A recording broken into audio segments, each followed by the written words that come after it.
Two brothers awakened to their innate gifts, yet the younger became one of the world's top S-rank hunters, while the elder was branded by all as the most useless loser in history. His rank didn't even reach F. My name is Han Eugene. I used to be just an ordinary wage earner.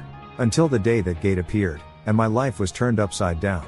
That day, just like usual, I was making deliveries in a van with my boss and his wife. Suddenly, the vehicle shook violently. We thought we'd been rear-ended. I hurried out to take a look, but the moment I stepped outside, I saw a giant monster crouching atop our van, drooling as it fixed its gaze on me. What the hell is this? Am I dreaming? Before I could react, the creature lunged at me with its gaping, fang maw. Instinctively, I ducked and covered my head, barely dodging the attack. Its jaws slammed into the van, sending the whole vehicle flying. Only then did I realize that, at some point, a crimson, monstrous gate had appeared in the sky. Swarms of winged creatures shrieked as they poured out of the gate, plunging the entire city into chaos. Monsters attacked people everywhere, and casualties mounted. The monster before me turned its attention to the boss and his wife, who were still inside the van. I grabbed a wooden stick, ready to charge in and save them. But in the next instant, a pair of veined, powerful hands seized the monster's jaws. Amazingly, it was the boss's wife, who'd been in the van with me just moments before. The boss stared in shock, frantically asking what had happened to her arms. She looked just as bewildered, saying she had no idea why she'd suddenly gained such tremendous strength. And at that moment, I was left dumbstruck. From the instant that monstrous gate appeared, a new kind of awakened had emerged. People who could stand against these creatures. With their extraordinary powers, they became hunters, slaying monsters and conquering dungeons. Very quickly, being a hunter became one of the world's most vital professions. Elsewhere, a monster was consumed by blazing flames, and the crowd's eyes all turned, stunned, in the same direction. Following their gaze, I saw a man standing dazed beside the inferno, black flames curling up from his hands. That man was my younger brother, Han Yu-yoon, who'd grown up with me since childhood.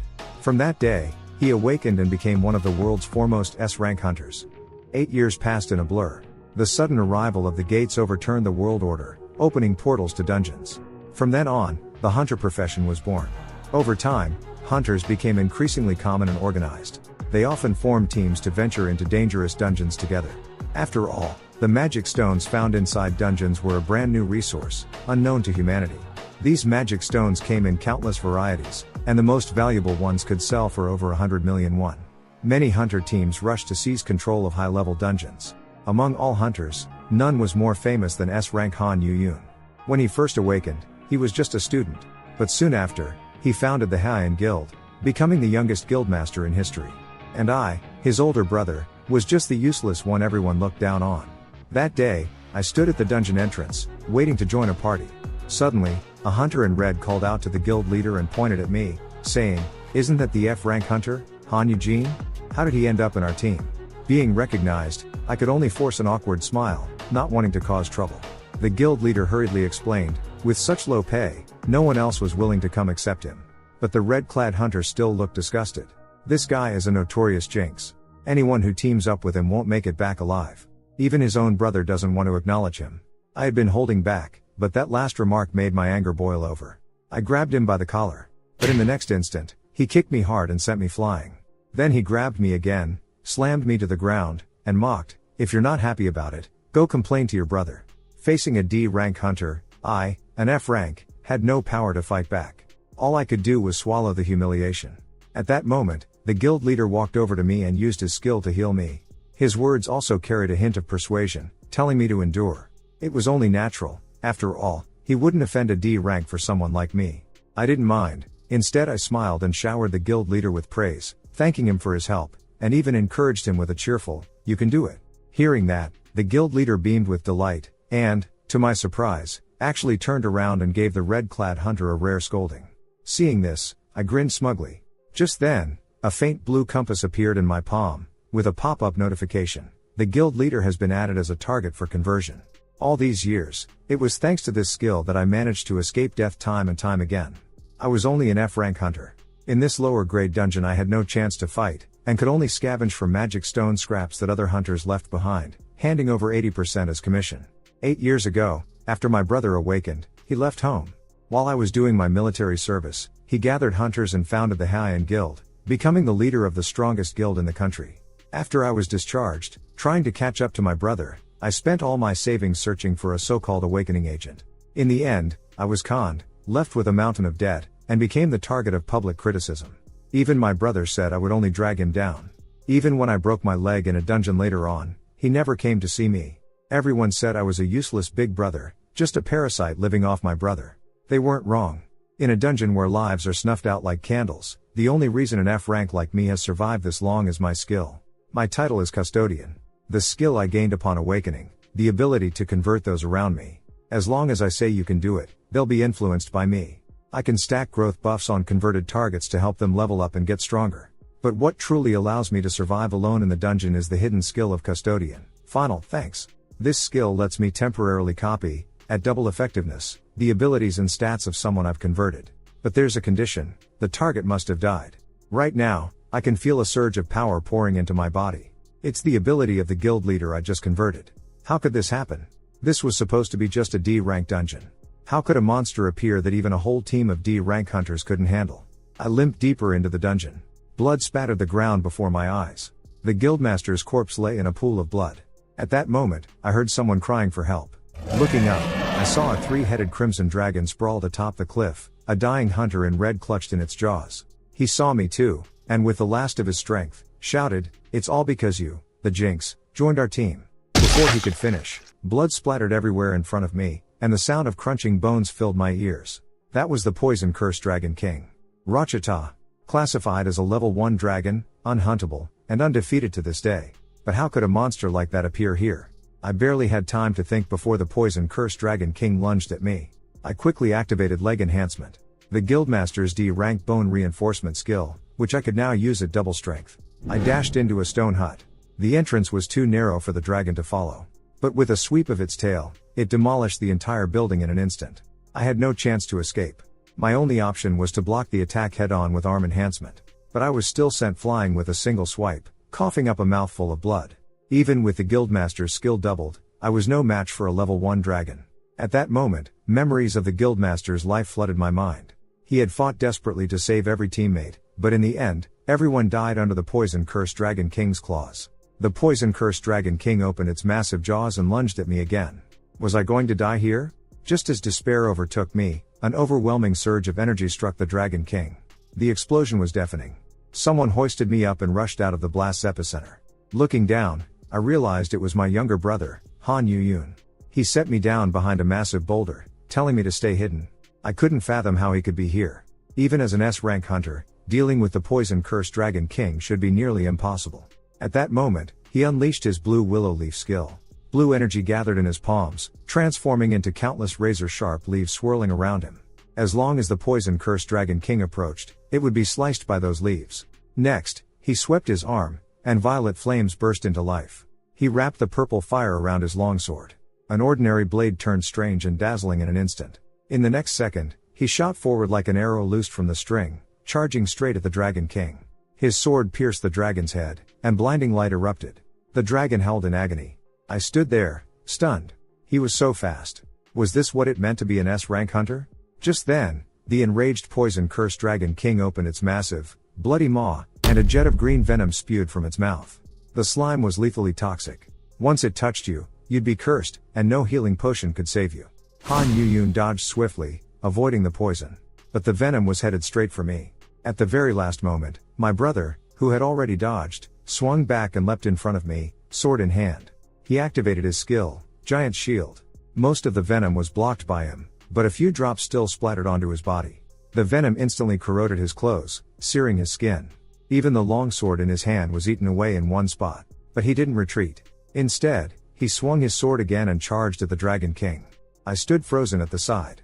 Could it be that he's unable to fight at full strength because he's trying to protect me? I could hardly believe it. My brother, who was always so cold to me, actually took an attack for my sake. But his next words shattered my illusion completely. Why did you come to the dungeon again? Your leg's still broken. Haven't you learned your lesson? How long do you expect me to clean up your messes? I gave a self-mocking smile. What was I even hoping for? Did I think that just because he's my brother, he'd go out of his way to save me? Impossible. He just didn't want me dragging him down anymore. I reached out my right hand and summoned my weapon. Because your reckless big brother never learns, you're always worrying about me. You must be tired of it by now. Dragging my sword behind me, I walked around to the back of the Dragon King. My brother looked at me in shock, asking what I was doing and telling me to get out of the way. I ignored him, raised my longsword, gripped it with both hands, and drove it into the Dragon King's body. Then, with a flick of my wrist, I wrenched the sword free and smiled. Even if you save me, I'll just hold you back again. You might as well let me die here. Dying in the dungeon. No need for a funeral. The people at Haiyan would probably be glad, too. So don't bother with me anymore. At that moment, the enraged venom-cursed Dragon King bared its bloody jaws and lunged at me with a roar. I closed my eyes, quietly waiting for death to arrive. But in the next instant, a deafening crash exploded in front of me. I opened my eyes to see my brother, Han Yu-yun, collapsed in front of me, covered in blood.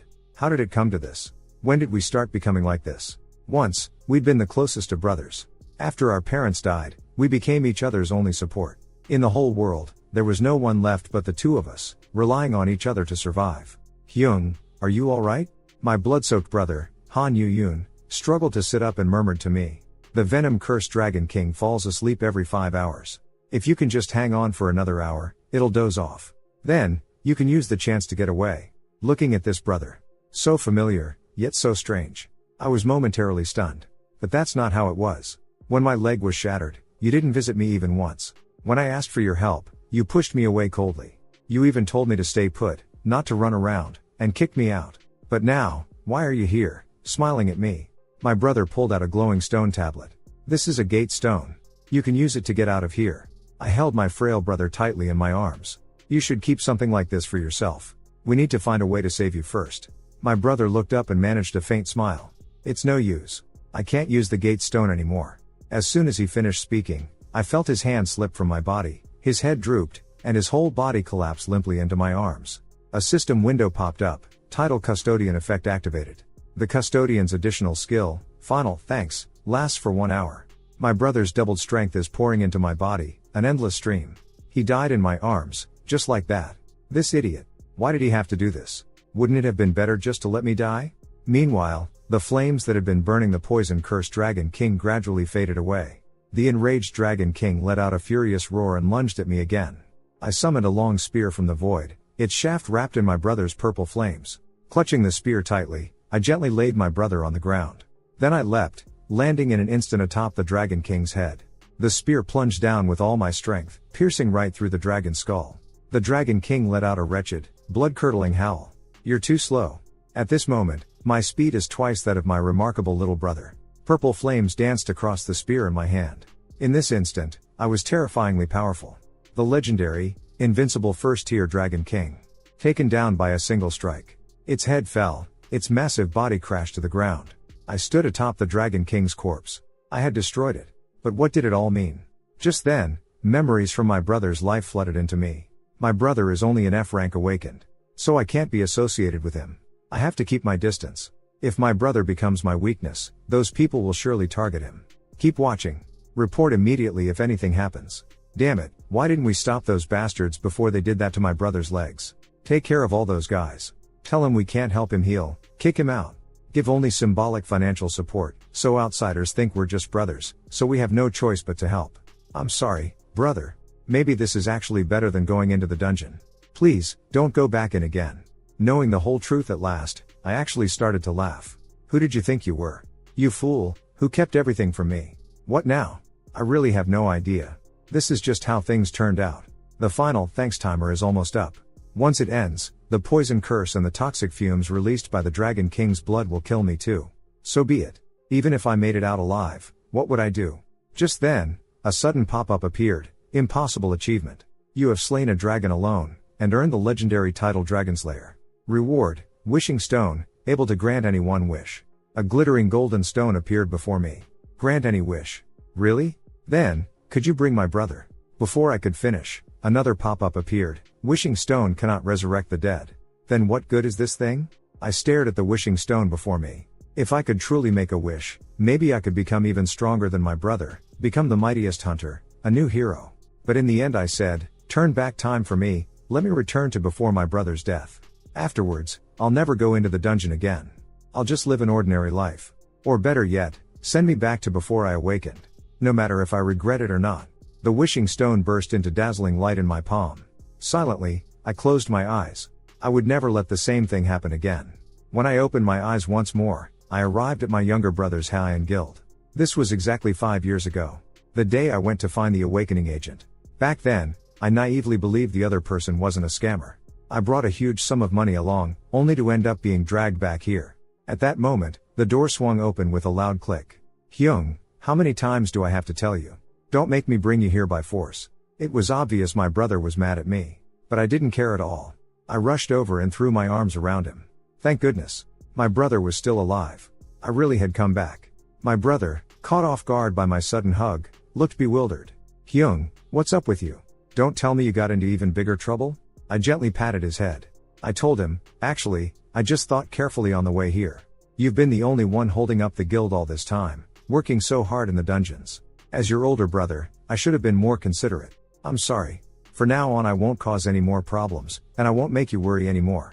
Hearing my words, my brother immediately hugged me back, holding me tightly. I'd made so many mistakes before, but luckily, there was still time to make things right. After all, we're the closest brothers in the world. I looked up at my brother, who was now even taller than me, and finally said the words I most wanted to say in my heart. Han Yu-yoon, I really love you. Just then, a system window suddenly popped up. Han Eugene has been established, legendary title granted, Dragon Slayer. Perfect custodian. Additional skill Super Nanny activated. Han Yu-yoon's growth rate doubled. What was going on? I'd awakened again. And the title was completely different from before. Could it be because I killed the Dragon King that I received this title? But now that time had turned back, the title should have disappeared. And what the heck is an L rank? Is it even higher than S rank? I clicked on the Dragon Slayer title to take a look. It actually came with 4 L rank skills: Poison Resistance, Curse Resistance, Fear Resistance, and Rachada's Nemesis. When facing dragons, my strength would double. Did coming back make me S rank too? Or am I the first L rank hunter? But when I opened my stats, Physical 6, Strength 4, Agility 5, Spirit 4, Magic 2. Oh wow, still F rank. Even though my stats were still F rank, my titles had completely changed. Not only did I now have Dragon Slayer, but the Custodian title had upgraded to Perfect level. Plus, I'd gained 4 new skills, and all their names were quite amusing. Aside from the original Final Thanks, there was now Super Nanny. When the target hears the keyword, their growth rate doubles for 3 days. It was similar to the old skill, but this time the acceleration effect was much stronger. There was also a skill called My Kid is Just That Amazing. As long as I cheered my brother on with the keyword in front of at least 5 intelligent beings who could understand it, his stats and skill effects would increase proportionally to the number of witnesses, up to a maximum of 100%. In other words, if I cheer my brother on in front of 50 people, he becomes 1.5 times stronger. In front of 100 people, his strength doubles. This skill is just too overpowered. With these abilities, turning my brother into the strongest hunter is only a matter of time. I could even use them on other hunters in the Haiyan guild. By then, Haiyan will surely become the world's top guild. I'll be reborn as the Haiyan cultivator, and I'll be able to reap the benefits and live a life of luxury forever. But what I didn't expect was that the custodian skills keyword turned out to be I love you. I almost hit my head on the table right then. Could it be that when I told my brother I love you, I awakened a new skill, so the keyword changed too? If I go around telling people this keyword, forget about moving them. I'd probably get arrested by the police myself. The skill itself is really powerful, but it's basically unusable. I glanced at the last skill again. Budding Hope. This skill lets me see an unawakened person's predicted awakening rank, and it can also help the person triggered by the keyword awaken to the most suitable aptitude. At this moment, my brother's meal was ready. Because of what I said, he finally let go of his emotional baggage. He confessed why he'd been so cold to me all these years. Even though I already knew everything from his memories, the fact that he was willing to open up still moved me deeply. Thank goodness I turned back time. This was the best decision I've ever made in my life. But soon, I started to regret it a little. My brother said that now that we were closer, our enemies would definitely target me. So he insisted that I couldn't go out casually anymore, I had to stay here all the time. He even moved all my belongings from home to this place. I was exasperated. Wasn't this just house arrest? But my brother just smiled and said, "Didn't you tell me you love me, that you're sorry? You've accepted everything I've done, so that means you've agreed, right?" I was fuming. That's not what I meant at all. I tried to barge out, but there was already a giant standing guard at the door. He was Haiyan's S-rank hunter, Kim Sungun, who possessed incredible defensive skills and was my brother's trusted aide. With him outside, I didn't stand a chance of getting away. I guess I had no choice but to accept it. I just collapsed onto the floor. My brother came over to comfort me, saying that right now, there were too many enemies restraining Haiyan, But once Haiyan grew stronger, those guys wouldn't dare to make a move. By then, I'd be able to go out safely. I was about to cry. Waiting for Haiyan to get stronger would take at least 3 years. My brother patted my shoulder and continued, "Of course, I'll still let you out occasionally, but only if you're protected by me or Kim Sungun. Going out regularly isn't possible. I spend days in dungeons every time, and I can't leave you with anyone below B rank. Is it okay as long as I'm protected by an A rank hunter?" At that moment, a thought struck me. I had been gathering information about hunters all along, so I knew exactly who would become high-ranking hunters in the future. With this knowledge, couldn't I seek them out in advance and help them awaken? And as payment for their awakening, I would have them sign a contract to become my bodyguards. With my title and skills, this was completely feasible. The idea fired me up with motivation once again. I was determined to discover all the future A to S rank awakeners and nurture them as my exclusive hunters. The next day, I went to the Hunter Association's Awaken registration office. Of course, I was accompanied by A rank hunter Kim Sungun. My base stats were still low, so it was no surprise when the tests once again labeled me as an F rank hunter. Before I left, my younger brother handed me an envelope and told me to buy some equipment with the money after registering. I opened it and was instantly stunned. Good grief, there were so many zeros. I headed straight for the shopping center on the 6th floor. The selection of equipment here was impressive, but most of it was too flashy. Was there anything more low-key? In the end, I picked a simple pair of black fairy earrings that boosted my magic by 29 points, and a pair of leather gloves with a lightweight cloth belt, which added 61 points to stamina, 20 to strength, and 16 to agility. Having money really is great. Once I put on the new gear, my stats instantly reached the standard for C rank. After that, I had Kim Sungun drive me to find my first target. The Ice Witch, Park Yaram. I remembered that her parents had passed away and she was now living with relatives who ran a barbecue restaurant. Among A-rank hunters, she was top tier. She had originally awakened 3 years from now, so she should still be in school at the moment. I had to find her quickly, sign her to an exclusive contract, and secure my freedom. Soon, I arrived at the snack street. There were even more barbecue places than I'd imagined, so I'd have to check them one by one. Just then, outside one of the shops, a girl started arguing with a middle-aged man. Furious, she tore off her apron and stormed off. She brushed right past me, and there was no mistaking it. It was Park Yaram. I hurried to catch up with her, but Park Yaram thought I'd been sent by her uncle, so she was especially on guard and tried to dart across the street to escape. At that moment, a van suddenly sped toward her, and Park Yaram froze, paralyzed with fear.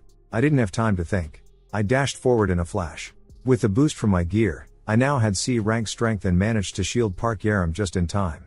The van couldn't stop and slammed into me, sending the both of us flying. Heroically saving the damsel is always satisfying, but it would have been even better if I'd landed with a bit more style. I took Park Yaram to a barbecue restaurant. Although she worked at a barbecue place, she didn't seem to eat much meat herself. I told her that my skill could help others awaken. She could easily become a B rank or higher hunter. Plus, I had the backing of the Haiyan Guild, which could help her establish herself as a hunter. After saying this, I reached out my right hand and asked if she'd be willing to sign a hunter contract with me. Park Yaram seemed to have never considered the possibility of becoming a hunter before. She was momentarily stunned. I took the opportunity to pull out the contract paper directly from my inventory and started writing the terms on the spot. My contract was simple, with only 3 clauses. First, to sign with the Haiyan Guild. Second, to keep my skills a secret. Third, to be my bodyguard for 1 year. Park Yaram looked over the contract and suddenly quipped, "Letting a kid protect you. Don't you think that's embarrassing?" I almost choked on my own spit, and could only force a laugh, saying, "There's nothing embarrassing about it. I'm just F-class. Once you awaken, you'll definitely be much stronger than me." After reading the contract, Park Yaram only asked me one thing: will I be able to live on my own after I awaken? Hearing my affirmative answer, she immediately wanted to sign. I hurriedly stopped her. "You need to carefully check the terms. The contract doesn't mention any of your conditions. If you sign so carelessly and someone tries to take advantage of you, what then? The contract needs to be properly adjusted. You're still young and not familiar with this stuff. You still need a guardian for now." My words seemed to strike a nerve with Park Yaram. What if the guardian tries to scam me too? Once the contract's changed, he'll take everything. Just then, a man burst into the shop. It was the uncle who had argued with Park Yaram earlier. He roughly grabbed Park Yaram, trying to drag her away. I quickly grabbed hold of his hand. Seeing his nasty attitude, and noticing Park Yaram's worn out clothes, I finally understood her words.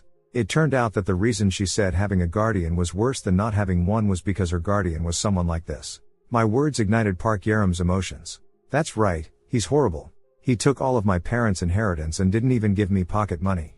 When my umbrella broke, he wouldn't buy me a new one. I had to go out in the rain wrapped in a plastic sheet. Park Yaram's accusations made her uncle lose face. He shoved me aside and tried to lash out at her. I took the opportunity to stick my leg out and trip him, sending him sprawling flat on the floor. I feigned innocence and said, "How could you be so careless? Someone spilled a drink earlier. The floor's slippery." Her uncle was so furious he was about to explode, just about to start yelling, when I grabbed his head and slowly pressed him toward the blazing grill. Leaning in close to his ear, I whispered, "You're really extorting a kid? Don't you feel any shame at all? If you dare treat her like that again." Before I could finish, a sudden clamor erupted from outside. Kim Sungun came rushing in, shouting at me, "It's dangerous. Hide, now." By then, chaos had already broken out on the snack street. The nearby dungeon had ruptured, and countless enormous tentacles were rampaging through the streets. The tentacles were covered in eyes and gaping, monstrous mouths. Kim Sungun slammed his fist into the ground, activating his A-class defensive skill. Earth Shield. A massive barrier erupted upwards, blocking the monster's assault. Kim Sungun said he would hold off the monsters and told me to run for my life. With that, he leapt toward the front lines. Although Kim Sungun was a first-rate hunter with considerable destructive power, but these monsters had only tentacles and no bodies, so destroying just the tentacles was basically useless. To deal with such monsters, you had to use area of effect attacks to wipe them out in one go. However, Kim Sungun was a defensive hunter by profession and didn't have such skills. All he could do was defend while retreating. Soon, several tentacles pierced through the barrier. At that moment, Park Yaram, who was fleeing for her life, tripped over her own shoelace and fell to the ground, while her uncle beside her ran off without even looking back. A few tentacles lunged straight at Park Yaram.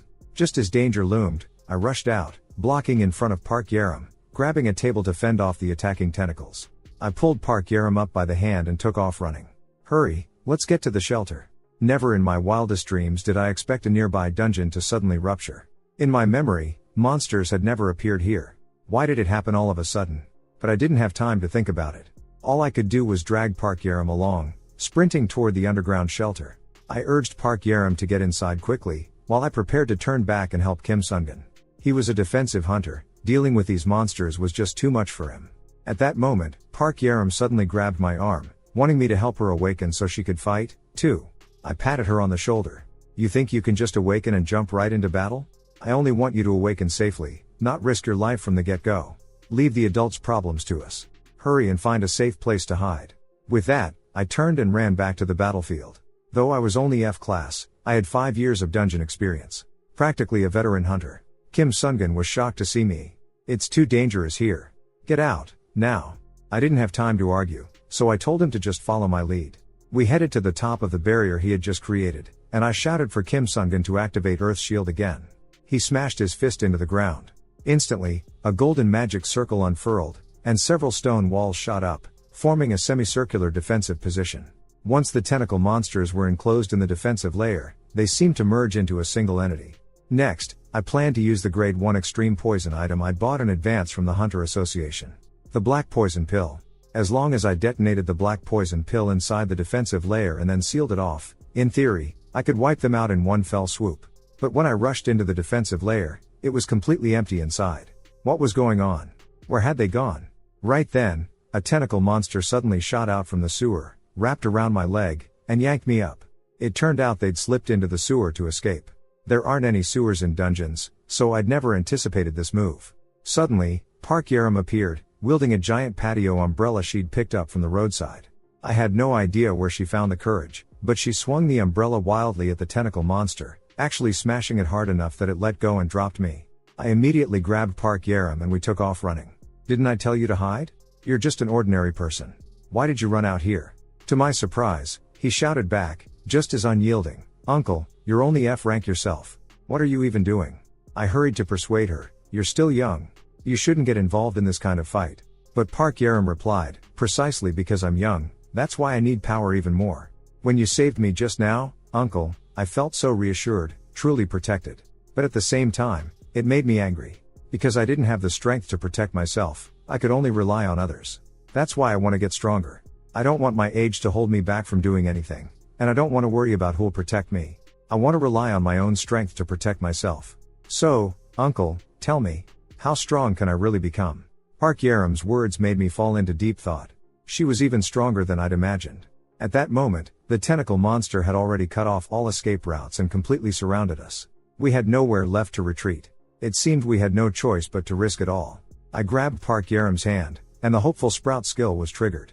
A burst of blue crystalline ice exploded instantly, and with a thunderous boom, the tentacles encircling us were blasted apart. Kim Sungun, who had just arrived, was completely stunned. What kind of move was that? A notification popped up. Park Yaram has awakened as an awakened. Ice-type skill activated. Firsty sigh. Park Yaram turned to me excitedly. It shows I'm S-rank. And I have several skills. Caught up in her excitement, Park Yaram didn't even notice the tentacle sneaking up behind her, and just as I was about to warn her, it had already wrapped around her arm. But in the next instant, she punched straight out, sending the tentacle monster flying. It slammed against the wall like a lump of mud. Both Kim Sungun and I were left speechless. So this was the power of S-rank? After her awakening, Park Yaram's strength surged and her confidence soared.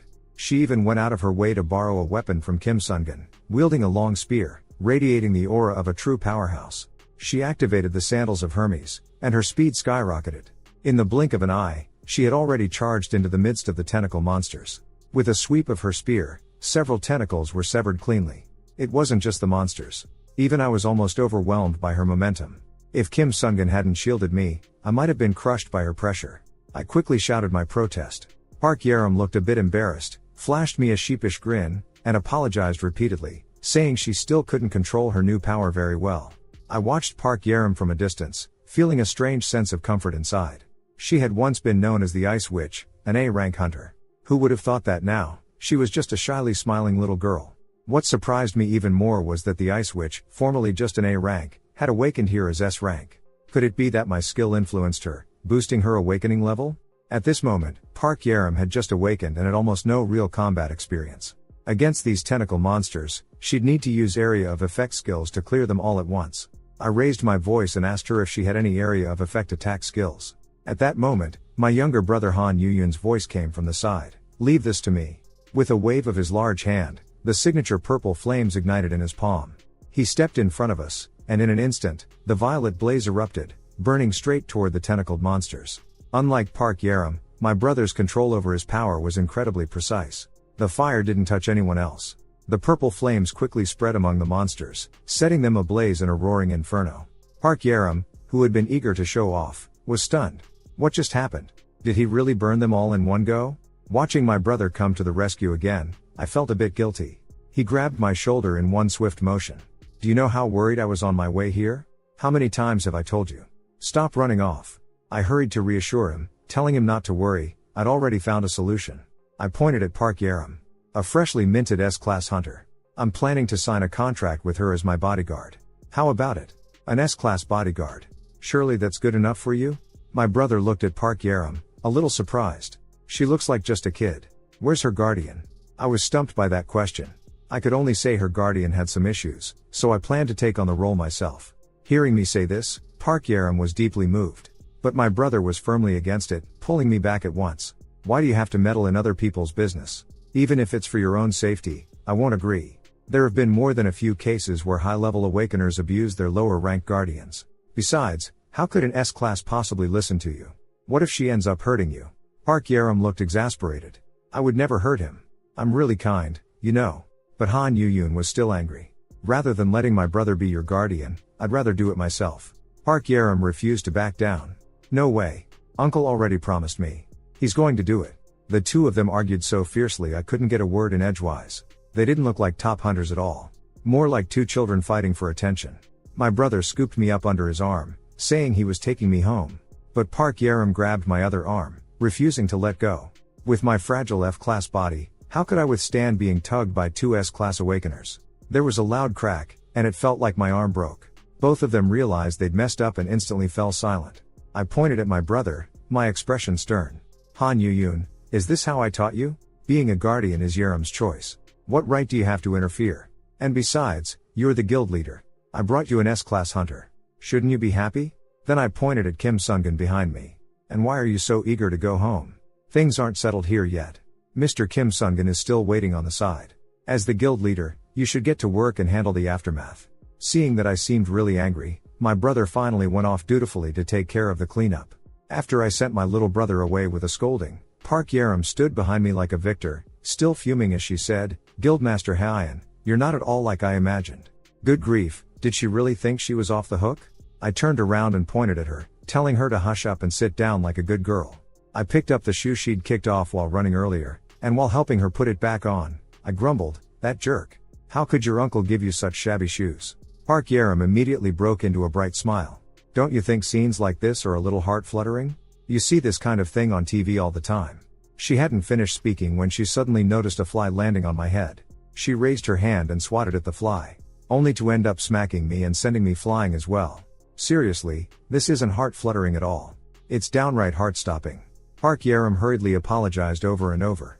The reason I wanted to help her was that I could relate to so much of what she'd been through. After our parents died, my brother and I had a tough time as well. Back then, I always wished I had someone reliable by my side. Even though I probably don't seem all that reliable myself. But Park Yerim just smiled and said, "I think you're very reliable, uncle. I'll be counting on you from now on, guardian uncle." I looked up at her and gave a faint smile.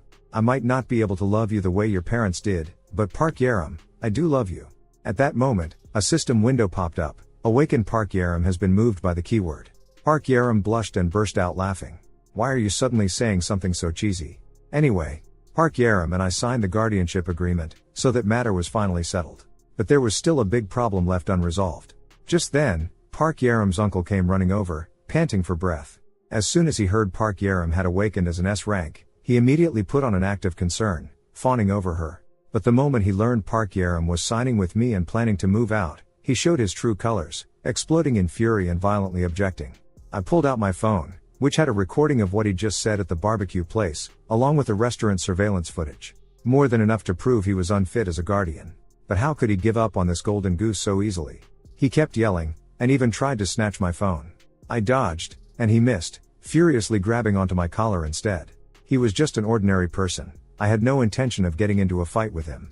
But unexpectedly, Park Yerim suddenly slammed her umbrella into the floor in a fit of rage, startling both of us. I quickly reminded her that awakened shouldn't lay hands on ordinary people. But Park Yerim didn't actually attack. She just smiled and casually snapped the big umbrella in two. Though she was smiling, the pressure she radiated made her uncle feel as if a wild beast was standing before him. Luckily, I'd activated my fear resistance skill ahead of time, so I wasn't affected. That kind of intimidation. Now that's the aura of an S rank. Park Yerim crumpled the umbrella into a ball, casually tossed onto the floor. His uncle was already scared out of his wits, collapsing to the ground with a thud. Park Yerim leaned down, bringing her lips close to his ear, and whispered, "I was planning to pay you back for everything you did to me, but now I don't think it's necessary." "You mean nothing to me." She straightened up, looking down at him from above, and added coldly, "I hope you'll remain unimportant to me from now on. Otherwise, I won't let you off." In the end, the contract was settled smoothly. Han Yu-yoon had already sent someone to give her uncle a sum of money, making him sign the agreement and forbidding him from approaching Park Yerim ever again. We arrived at the training room Park Yerim used. Originally designed to withstand S-class strength, now it was completely wrecked, as if a war had just swept through. Park Yerim slammed her fist into the floor, which immediately cracked, debris scattering everywhere. With a single step, black shadows spread out instantly from beneath her feet. When the shadows reached me, I suddenly found myself unable to move. The next second, the black shadows wrapped around my entire body, and I felt all my strength drain away, collapsing at once. My brother rushed to catch me, shouting, "Hyung, you can't die." It was only then that Park Yerim, absorbed in her training, noticed we had arrived. Looking at Park Yerim in front of me, her hair cut short and radiating youthful energy, I could hardly recognize her. My brother explained that it was a new look from her stylist. After all, she was now an S-class hunter, and the TV station was coming to interview her. Park Yerim said she was in the middle of testing various skills and filling out forms to submit her registration materials to the Hunter Association. As an S-class hunter, Park Yerim had 4 skills. In addition to the first Isai she'd used before, she also had the Sandals of Hermes, which allowed her to fly and teleport short distances, as well as the Shadowless Curse. The Shadowless Curse was a field-type buff skill that could greatly enhance her own or her teammates' attributes and skill effects, as well as devour enemies' shadows, slowing them down while giving her a boost. Simply put, it allowed her to absorb the power around her and make herself even stronger. That was the skill that had just drained all my strength. Her last skill was called White Corpse, which allowed her to gather information from corpses. I reminded her that there was no need to be too detailed when registering her skills. A little secrecy could be a good thing. So I helped her revise the paperwork, leaving out the white corpse skill and keeping the other descriptions vague. Park Yerim hugged my arm with an admiring look on her face. "Uncle, you know so much, you're just like an expert." Unexpectedly, my brother immediately stepped in front of me. "My Hyung only looked up this stuff for me. He really knows a lot, so please stay away from him."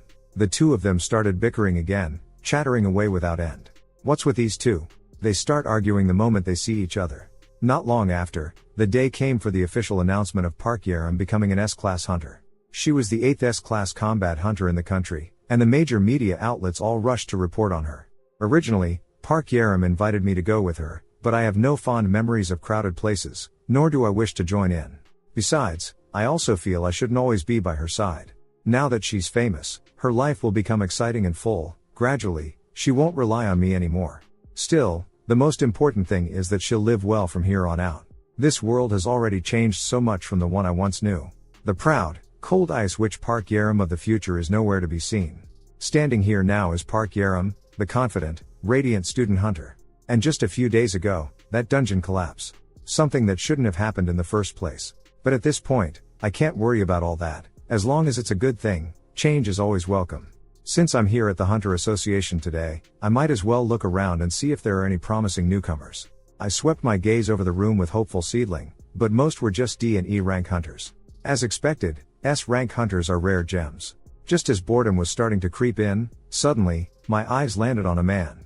He stood out from the crowd, and without a second thought for Kim Sungun's attempts to stop me, I dashed straight over. In a rush, I ran up and grabbed hold of this haggard-looking man. He turned to look at me, bewildered. At that moment, the system's pop-up appeared. Awakened Yu Myung-woo, currently F rank. Though his awakening rank was only F, he possessed the potential for an SS rank starting skill. Can you believe it? Master of the Golden Smithy. Just the name alone made it clear, a rare skill for crafting equipment. An SS rank artisan who could forge gear himself. There wasn't a second one like him in the world, not even 5 years later. With this skill, hunters from all over the globe would come to him with money in hand, begging for his help. This slightly stooped, world-weary man before me. I absolutely couldn't let him slip by. Thanks to the system, I knew his name was Yu Myung-woo.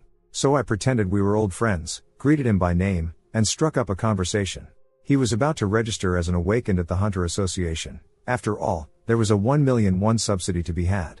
I grabbed his hand and invited him to come to the guild for basic training with me.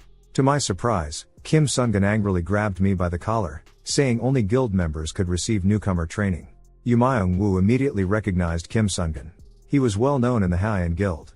Being hoisted like a chick by Kim Sungun, I still smiled cheerfully at Yu Myung-woo and said, "Actually, the Haiyan Guild's master is my younger brother." Hearing this, Yu Myung-woo was stunned. In an instant, I went from an ordinary person to someone dazzling in his eyes. I gripped his hand tightly and promised that as long as he was willing to come to the guild for training, not only would the lessons be free, but he could even borrow equipment to use in the meantime. Yu Myung-woo looked at me, his face full of confusion, unable to understand why I was treating him so kindly. I smiled and told him, "Because you deserve it." This was probably the first time in years that anyone had affirmed him. Tears welled up in Yu Myung-woo's eyes, and with a thud, he fell to his knees and broke down in tears. It took a long while before he finally calmed down. Yu Myung-woo told me that he had loved making things by hand since he was a child, and had even won quite a few awards. But as he grew up, it seemed nobody had any use for those skills anymore. Everyone just told him to focus on his studies. But honestly, he wasn't good at studying at all. In the end, he only managed to get into an ordinary university. After graduation, he couldn't find a job. His family wasn't well off either. And so, without realizing it, he found himself burdened with debt, turning into the person he was now. I could really understand how he felt. Even though the world had changed, some things never did. People were still divided into ranks, high and low. Only combat and healing abilities were valued. He was an F-rank hunter. In society, he was F-rank too.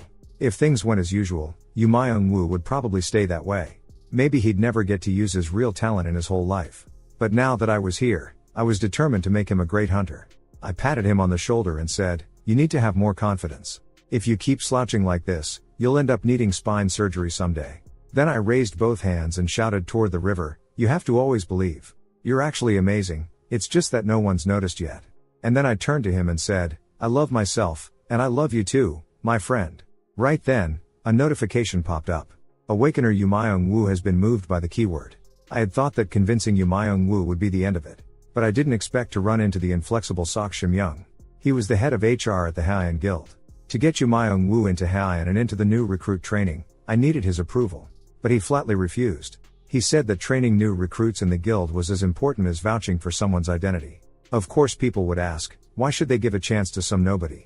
Yu Myung-woo was hit hard by this. Sok Shim-young wasn't content with mocking Yu Myung-woo. He had to take a jab at me, too. I told him to trust me just this once, that Yu Myung-woo really had potential. But Sok Shim-young fiddled with his glasses and said, of course I know, Mr. Han Eugene, you do have an eye for talent. Finding Park Yerim was already impressive. He pushed his glasses up with a finger and continued, but maybe you were just lucky. You, who got scammed just a few days ago, now want to pull strings to get someone in. To be honest, I don't know what you're thinking, but as someone who protects Haiyan, I can't accept any of this. Yu Myung-woo, humiliated, ran out in self-reproach. Sok Shim-young grew more and more vicious, so much that it was infuriating. I took out my phone, intending to call my brother directly. But Yu Myung-woo stopped me. He smiled at me and said, didn't you say I was worth something? That's enough for me. Thanks to you, I finally have the courage to keep living. I've decided not to run away anymore and to try doing what I can. Actually, there are places that specifically offer jobs to F-rank hunters like me. They said they'd come pick me up. No sooner had he finished speaking than a black van pulled up in front of us. Yu Myung-woo, still smiling, walked toward the van. Inside sat 3 burly, tattooed men. They looked extremely dangerous. They snatched away the subsidy Yu Myung-woo had just received and dragged him into the van. Worried, I hurriedly asked where they were taking him. The 3 thugs glared at me menacingly, demanding to know what I wanted. I forced an awkward smile and said I wanted to go along as well. So, they dragged me into the van too. It was only then that I realized the truth. Yu Myung-woo owed them a loan shark debt, and they planned to send him off to sign a miner's contract. I'd fallen for this kind of contract before. They'd toss inexperienced, unequipped F-rank hunters into dungeons, making us gather magic stones while official guild members hunted. In the end, they'd take 70 or 80% of our earnings as protection fees. With bad luck, F-rank hunters often got attacked by monsters, injured, or even killed. I glanced over at Yu Myung-woo beside me, thinking, is this really your future? To die in a place like this before you've even had a chance to show your potential? Soon, we arrived at the thugs' hideout. As soon as we got there, their demeanor changed, and they started beating Yu Myung-woo mercilessly. Yu Myung-woo looked guilt-ridden, blaming himself for dragging me into this mess. Then a fat man who seemed to be the boss pulled out a contract and ordered us to sign it. Sure enough, I would only get 20% of the earnings. Yu Myung-woo had it even worse. Just 10%. And this was a contract specifically for awakened ones. If we broke it, we'd be cursed with a D-rank curse. But D-rank curses didn't bother me at all. Now that I knew what they were up to, I simply tore up the contract right in front of them. As expected, I was immediately hit with a D-rank curse. But with my L-rank hell curse resistance skill, I was completely unaffected. The thugs were all dumbfounded, never expecting me to tear up the contract and walk away unscathed. Right then, I lashed out with a kick, smashing the boss in the head and sending him flying. I pinned his head to the ground and pounded on him until he passed out cold. The other thugs immediately swarmed over, shouting that I'd never make it out alive. But I calmly took out my phone. 25 minutes ago, I had already called Kim Sungun. He should be arriving any minute now. Just then, a man suddenly appeared and tore open the tightly shut iron gate with his bare hands. He raised his fist and swung it, sending a guy wielding an iron rod flying through the air, who crashed heavily to the ground with a loud thud. The thugs nearby were all stunned. The newcomer was none other than the A-rank hunter, Kim Sungun. In fact, back when they first shoved me into the van, I had quietly pressed the call button and made my location clear. That's why Kim Sungun was able to get here so quickly. At that moment, 2 more thugs tried to ambush Kim Sungun from behind. Without even looking back, he punched one in the face, then, with a twist of his arm, landed another punch on the other's head. Both men were effortlessly sent flying. One last thug, still unwilling to give up, pulled out a knife and lunged at Kim Sungun. But in the next second, he froze. The knife merely tore through Kim Sungun's shirt, not leaving a scratch on him. At the very least, you should bring a weapon that works on an A rank, Kim Sungun said flatly, flicking his finger. With just a single flick to the forehead, the thug was sent flying and hit the ground with a loud thump, out cold. That was when someone recognized him. It was Kim Sungun, the A-rank hunter from the Haiyan Guild. Realizing the difference in power, the rest of the thugs immediately fell silent. Kim Sungun gave a single command. Kneel. And they all obediently knelt to the side. Kim Sungun asked me how I wanted to deal with them. I glanced at the pile of contracts they'd signed with others in the cupboard. An eye for an eye, a tooth for a tooth. I drafted an S-rank contract on the spot, break the terms, and they'd be struck by an S-rank curse. I handed the contract to their boss. He stared at it, dumbfounded. The contract was identical to the ones they'd forced F-rank hunters to sign, only 10% of profits, binding for 50 years. A few of the thugs muttered under their breath. Wasn't this just sending us to our deaths? The boss braced himself and said, "We'll never sign this kind of slave contract." The moment the words left his mouth, I threw the whole stack of contracts in his face. If you know it's a slave contract, then why did you force F-rank hunters to sign it? The boss wanted to argue, but I kicked him straight in the face. These guys had treated F-rank hunters as disposable, sending them into dungeons. Now, let them sign the exact same contract and see how it feels for themselves. Only then would they understand what they had done. Some of the thugs started begging for mercy, saying they realized their mistake and pleading for another chance. They said 50 years was too much, and asked me to go easy on them. I simply smiled at him and grabbed his head. Since you're finally reflecting, it's time to atone properly. In the end, Kim Sungun handed the whole gang over to the Hunter Association, where they'd work off their debt. The commission they earned would be used to compensate the victims who had signed with them. At that moment, Yu Myung-woo was deeply moved, thanking me for saving him once again. I, however, acted indifferent. After all, once his abilities awakened in the future, I'd stand to gain plenty myself. Of course, Yu Myung-woo knew nothing about this. Overcome with emotion, he threw his arms around me and thanked me, tears streaming down his face. After returning to the Haiyan Guild, I sought out Sok Shim-young and, under the pretense of being Park Yerim's protector and guardian, applied for a guild dormitory. Calling it a dormitory was a bit of an understatement. It was actually a luxury apartment. The whole apartment had 4 rooms, and I could stay there during the guild's new recruit training period. More importantly, while outsiders weren't allowed to live in the dorms, household staff were an exception. That way, once Yu Myung-woo finished his training, he could pose as a housekeeper and move in with me. When Yu Myung-woo heard this idea, he was once again overwhelmed with gratitude, rushing over to hug me. I pushed him away with a look of disgust, telling him to keep his distance. After settling Yu Myung-woo in for the night, I planned to sneak back to my brother's place and move out my luggage. But as soon as I opened the door, Kim Sungun was waiting outside once again. What was going on? Had my brother sent him to keep an eye on me, to stop me from running off? But Kim Sungun said he was here for another reason this time, telling me not to overthink it and to just come with him. Hearing that, I breathed a sigh of relief and followed along. Never did I expect that Kim Sungun's so-called important matter was actually taking me to a bar. He said the young hunters from the guild liked to come here, and told me to relax and not feel pressured. But his sudden friendliness made me uneasy, so I hurriedly asked what he really wanted. Kim Sungun told me he was here to apologize. He admitted he'd always had a problem with me, thinking I was a burden dragging down my brother's future. I was stunned for a moment, wondering if he planned to apologize first and then start a fight. But Kim Sungun smiled and said I'd misunderstood. "Mr. Han Eugene, you're a good person. When the dungeon was breaking apart, you insisted on coming back to save me. Not only did you earn Miss Park Yerim's recognition and secure a contract, you also smoothly resolved the potential problem with your guardianship. And today, you risked your life again to save a friend. I believe you're someone trustworthy." So he really was here to apologize. A thought suddenly popped into my head. Maybe I could use this chance to get on his good side. And, while I was at it, drop a keyword or two. With that in mind, I started clinking glasses with Kim Sungun. After all, embarrassing things are easier to say with a little alcohol. Everything that had happened recently made Kim Sungun wonder if I'd been deceived by the awakening agent on purpose, as part of some plan. But I hadn't been reborn yet back then, so of course I'd genuinely been tricked. Still, I put on a thoughtful face and said, I was planning to investigate some things on my own. After a few more drinks, Kim Sungun began telling me a story. It turned out that he had lost his parents as a child, and it was his grandfather who raised him. When the dungeon crisis broke out, it was while protecting his grandfather that he awakened his powers. Before his grandfather passed away, it was Han Yu-yoon, this younger brother, who helped him a great deal, even hiring a professional healer from abroad to care for his grandfather. That's why Kim Sungun had always loyally followed Han Yu-yoon. We talked a lot and drank quite a bit. Kim Sungun even said he hadn't expected me to hold my liquor so well. It wasn't until I noticed the table piled high with empty bottles that I realized just how much I'd drunk, and when I'd become such a heavyweight. Suddenly, it struck me. Could it be that my resistance to poison skill was keeping me from getting drunk, no matter how much I drank? Honestly, I didn't want to risk saying anything weird while fully conscious. So I randomly tapped at the resistance to poison skill icon, and, to my surprise, I actually managed to turn it off. The moment I did, the glass slipped from my hand and crashed to the floor. As soon as the skill was deactivated, the alcohol hit me all at once.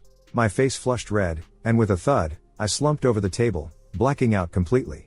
By the time I woke up again, it was already the next morning. My head was splitting. Kim Sungun was coming over carrying a basin of water for me to wash my face. The moment I saw him, I shot up from the bed. Oh God, when did I change into pajamas? Why was Kim Sungun here with me first thing in the morning? And when, exactly, did I complete the redemption mission last night? With a gentle look, Kim Sungun said to me, "You really don't remember last night? Looks like your hangover is pretty bad. Let me take a look at you." His gentle gaze made me panic, and I hurried to explain that I didn't mean anything by it. Kim Sungun ignored my flustered denial and instead handed me a pouch of ginger tea, saying it would help with the hangover, and even massaged my legs, saying it would help me feel better. He even handed me a spittoon, telling me to use it if my stomach felt upset. I was speechless and asked him directly what exactly he was trying to do. But Kim Sungun only said, with a wounded look, "So you really don't remember what happened last night?" As it turned out, after I got drunk last night, I grabbed Kim Sungun's hand and kept saying "I love you," repeating it at least 30 times. When I heard this, I collapsed onto the bed in utter embarrassment, apologizing over and over, feeling like I'd made a huge mistake. I hadn't expected Kim Sungun to just smile and say it was fine, even admitting that he was happy about it. Apparently, seeing me drunk last night reminded him of his late grandfather. His grandfather, when drunk, would always hold his hand and say "I love you" again and again. Hearing this, I finally breathed a sigh of relief. But I couldn't help complaining. How could I, in my 20s, possibly remind him of his grandfather? Kim Sungun agreed, saying he thought it was strange, too. Being around me always made him feel at ease, just like when he was a child with his grandfather. Maybe that was why he was always so gentle with me. Kim Sungun even asked if, in the future, he could come see me from time to time. He wanted to make up for the regrets he had toward the person who raised him. His words woke me up. Could this be the effect of the perfect custodian skill? When I hear the words "I love you," the first people who come to mind aren't lovers or friends, but those who raised me. They even see in me the shadow of their own family. If that's really the case, then Park Yaram and Myung Woo's fondness for me makes sense. They're like lost ducklings, seeing me as their kin. And since I actually am family to my younger brother Han Yu-yoon, his reaction is even more intense. No wonder they're also attached to me. At that moment, Myung Woo, who had been watching from the sidelines, suddenly rushed over. He said that last night, Kim Sungun had suddenly shown up in the dorm, giving him quite a scare. Park Yaram also pushed the door open with a grin. "Uncle, I heard you moved into the dorms. Right next door to me." I thought to myself, why do you have to break down the door the moment we meet? When Park Yaram saw Lee Myung Woo behind me, she immediately grabbed him by the collar. "Who's this guy? Why is he stuck to you like glue?" Now that I know the hidden effect of perfect custodian, I'm already immune to their intense emotional reactions. This isn't a persuasion skill, it's basically brainwashing. Even S-rank hunters can follow me without a second thought. Why on earth did the system give me this kind of skill? For the next few days, I stayed in the guild dorms. Myung Woo felt quite embarrassed about living for free, so he cooked meals for us every day. And Park Yaram, who lived next door, always came over to mooch some food. As for Kim Sungun, I hadn't seen him in days. Rumor had it he'd gone to clear a dungeon with my brother. Park Yaram had absolutely no sense of being a freeloader and was always butting heads with Myung Woo. She even said that once she earned enough in the dungeons, she'd move into a big house with me. And definitely not with Myung Woo. I could only smile wryly and tell them to get along. After all, they'd have to go through rookie hunter training together soon. Hearing this, neither of them looked too pleased. Park Yaram even snapped, "I thought I'd get to go with Uncle alone. It's all your fault. Dealing with this bunch every day was really wearing me out." Just then, the doorbell rang, and I hurried to open it. It was Sok Shim-young, the personnel manager from Haiyan Guild. He handed me a notice. The rookie hunter training that was supposed to be in a few days had been moved up to today. Next, we were each given a spear. Then we were tossed into the combat training room. In front of us was a dense horde of monsters. They were surging toward us in a raging tide. I really hadn't expected Haiyan Guild's rookie hunter training to be this terrifying. Wasn't it supposed to be basic training? Normally, doesn't each person just take down one monster and call it a day? Sok Shim-young, however, sat in the observation box, speaking to us over the broadcast system. "This exercise is simply to let you get used to seeing monsters. The more you encounter them, the more familiar you'll become." At that moment, Park Yaram, an S-class hunter, was actually brimming with excitement. She charged straight into the horde of monsters and even reassured me, saying there was nothing to fear. She could handle them all. I watched as Park Yaram swung her spear, striking down each monster with swift, decisive blows, dealing with every creature that lunged at her. Her explosive energy was so overwhelming that even Myung Woo and I, standing behind her, felt an immense pressure. Gazing at the monsters she had skewered in a row, Park Yaram actually turned to me and asked if grilling them on a baking tray might make for a tasty meal. I was left speechless. Was this some sort of occupational quirk? Just then, a woman in high heels walked into Sok Shim-young's observation box. This is only a basic training exercise. Isn't it too dangerous to pit them against so many monsters? Sok Shim-young adjusted his glasses and replied calmly, "Don't worry. Honestly, I'm more concerned that there aren't enough monsters for those two to practice on." Soon, Park Yaram had wiped out all the monsters, piling their corpses into a small mountain. She even used her ice skills to freeze the heap, then proudly asked me if it looked like a Christmas tree. Suddenly, something squirmed within the mound of corpses. One monster wasn't dead after all. It burrowed out and lunged straight for Yumayong-woo, who froze with terror on the spot. I shouted for him to raise his spear and stab the monster. Instead, Yumayong-woo flung his spear away, turned and bolted, crying out for help, his eyes brimming with tears. "I really can't do this." The monster didn't let up, leaping at him again with renewed ferocity. I rushed over, tackling Yumayong-woo to the ground, while the monster shot over our heads and crashed hard onto the floor. I was a little angry and demanded to know why Yumayong-woo had thrown away his weapon. This kind of monster is called a tooth rat, an F-rank creature with terrible eyesight that only charges blindly straight ahead. In reality, all you need to do is thrust your spear forward to deal with it. All the while, Sok Shim-young was observing our every move from the viewing stand. By unleashing so many monsters at once, he actually wanted to see how I would react. He thought I didn't act like a beginner. If anything, I seemed too experienced. So he suspected I might be hiding something. But I was completely unaware of all this at the time. Gripping my spear tightly, I braced myself to face the charging tooth rat. Yumayong-woo looked at my calm demeanor, his face full of envy. "You're amazing, not scared at all. Just like a seasoned hunter with years of experience." His words suddenly reminded me. If I subdued the monster too easily, wouldn't that be suspicious? With that thought, I deliberately tossed my spear aside, letting the tooth rat pounce and bite me, feigning panic as I cried to Yumayong-woo, "I'm scared too." Up above, Sok Shim-young watched the whole scene, unable to hide his exasperation, yet his suspicions were finally laid to rest. The monsters were cleared out, and we left the combat training room. Although I was the one who got injured, the one truly paralyzed with fear was Yumayong-woo. He could only walk with my help. It seemed he really wasn't cut out for battle. Park Yaram, on the other hand, was practically buzzing with excitement, having just tried out all of her skills. Just then, Sok Shim-young walked over, pushed up his glasses, and said, "You've all successfully completed the basic practicum. Miss Park Yaram performed excellently. As for you two, well, there's pretty much no hope." That line almost made me jump up in outrage. Sok Shim-young paid no attention to my protest and turned to introduce, "Tomorrow we'll follow the schedule with a theory class. This is Professor Sok Hyun, who will be in charge of your coursework." A young woman with an air of intelligence, black-rimmed glasses, and a folder in hand approached us. Park Yaram was a bit surprised. A professor at such a young age? I was surprised too. Because I knew her.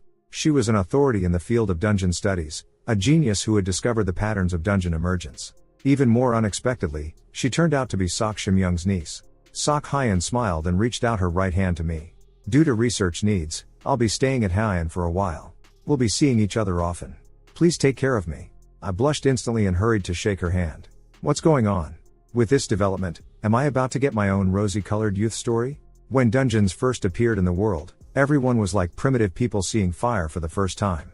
Only daring to watch from afar, no one bold enough to step inside. But as the unclaimed dungeons kept piling up and monsters began to pour out in droves, we had what's called a dungeon break. In that crisis, many people awakened, becoming awakened. Fighters against the monsters. Afterwards, humanity harnessed this new energy model, developed new materials and technologies, and quickly adapted to the changing world. To manage awakened individuals, every country established hunter associations. Most hunters belonged to associations or guilds. At home, S-class hunters cooperated with corporations, forming large guilds to operate. On the podium, Professor Sok Hyun was patiently explaining the theoretical basics for rookie hunters to the three of us. This was also my first time systematically studying hunter-related content, though I knew a lot already. Hearing her teach gave me a whole new perspective. It was just that her material was from 5 years ago. Some of it was already outdated. It was then I noticed, at some point, Sok Hyun had come right up to me. "The look in your eyes right now is just like the professors in our field. Is there something off about what I said?" Her sudden question startled me. I hadn't expected her to notice. A bit embarrassed, I could only voice the conclusions from the future. Current research suggests that awakening skills only manifest in times of crisis, as a means of self-preservation. But the specific form these skills take is actually influenced by both innate talent and the environment. I added plenty of evidence gathered later on as well. After listening to my analysis, Sok Hyun lowered her head in thought for a moment. Suddenly, she grabbed my hand. With her face lit up with excitement, she said, "Are you doing personal research? No wonder Uncle values you so much. How about we chat more after class?" Sok Hyun's sudden enthusiasm caught me a bit off guard. I quickly tried to change the subject and turned to Park Yerim beside me, asking if she had any questions for the teacher. Park Yerim smiled and said, "I'm just curious, how much can an S-class hunter earn in a year?" Sok Hyun tilted her head back and laughed, then unexpectedly pulled a toy gun out from under her clothes, squeezed the trigger, and toy bills fluttered down like confetti. "Just the base salary for an S-class hunter is 10 billion won a year." Park Yerim's eyes lit up at that. I was at a bit of a loss. Had she brought that toy gun just for this? As she scattered the bills, Sok Hyun said, "Such good treatment is only fair. After all, there are only a handful of S-class hunters in the whole world. They have to delve into extremely dangerous high-level dungeons and fight powerful monsters. Plus, the byproducts they bring back from S-class dungeons are sometimes worth astronomical sums. From magic stones to rare plant fruits, and occasionally, they might even bring back living magical beasts." What I didn't expect was that Han Yu-yoon had just brought back a baby flamehorn lion from an S-class dungeon. This top-tier magical beast wasn't just highly skilled and fast, it also had a powerful flame ability. Even for an S-class hunter, facing it alone would be tough. My brother wanted to see if he could tame it as a mount. But for now, the little thing just kept jumping onto the wardrobe, showing no signs of being tamed at all. He'd already tried every hunter in the guild who had taming skills, and even brought out the symbol of master. It was a special item that could make a target recognize the holder as its master. Holding the symbol of master, my brother ordered the flamehorn lion to come down. The flamehorn lion froze at his command, trembling all over. We thought for a moment that it was working. But in the next second, the little guy let out a soft, cub-like roar, and lunged straight at us. My brother immediately moved in front of me, telling me to get back. With a wave of his hand, a purple flame shot toward the flamehorn lion. But fire attacks had no effect on the flamehorn lion. It kept lunging at my brother, swiping wildly with its little paws. In the end, with scratches on his face and his clothes torn, my brother still managed to grab it by the scruff of its neck, and locked it up in the yard. Even with the symbol of master, it was still impossible to tame. He hadn't really expected much, and now he could only consider getting rid of it. I used Hopeful Sprout to check its stats. The flamehorn lion, currently a juvenile, has a stat level of C, with growth potential. When fully grown, it can reach A or even S rank. Its skills include flame resistance, and after growing up, it can learn flame breath, flame dash, and gigantify. What a pity. If it could be tamed, it would be the perfect partner for my brother. But even 5 years later, no one has ever managed to tame this kind of beast. Just then, I suddenly noticed a line in the stats window. Target is currently in an unawakened keyword conversion state. I was a little shocked. Could the keyword conversion skill work on monsters, too? If it really works, then doesn't that mean my brother might have a chance? I asked him if other guilds had any mounts. He said they did, but all of them were low tier, nothing like this high-level magical beast. I couldn't help but smile. Then can I try raising it? Excitement bubbled inside me. Maybe this could turn into a huge windfall. Perhaps he'd be the only high-tier mount in the entire world. These magical beasts once existed only in legends, but after the dungeons appeared, they became reality. Though most are enemies to be defeated, sometimes, they can actually be tamed. Mounts are among the rarest of all. The higher the level of the dungeon, the larger it is, and having a mount gives you an incredible advantage. And the flamehorn lion even has fire resistance, making it the perfect mount for my brother. Any other mount would never survive my brother's S-rank fire ability. They'd be roasted before even reaching the battlefield. Not only could the flamehorn lion withstand fire, it was a mount of unprecedented rank. As long as it could be tamed, its power would be formidable. Of course, my brother knew all this. But even though the flamehorn lion was still a cub, its aggression was off the charts, ready to fight for its life at any moment. My brother asked how I planned to tame it. I smiled slightly, deciding to start with food.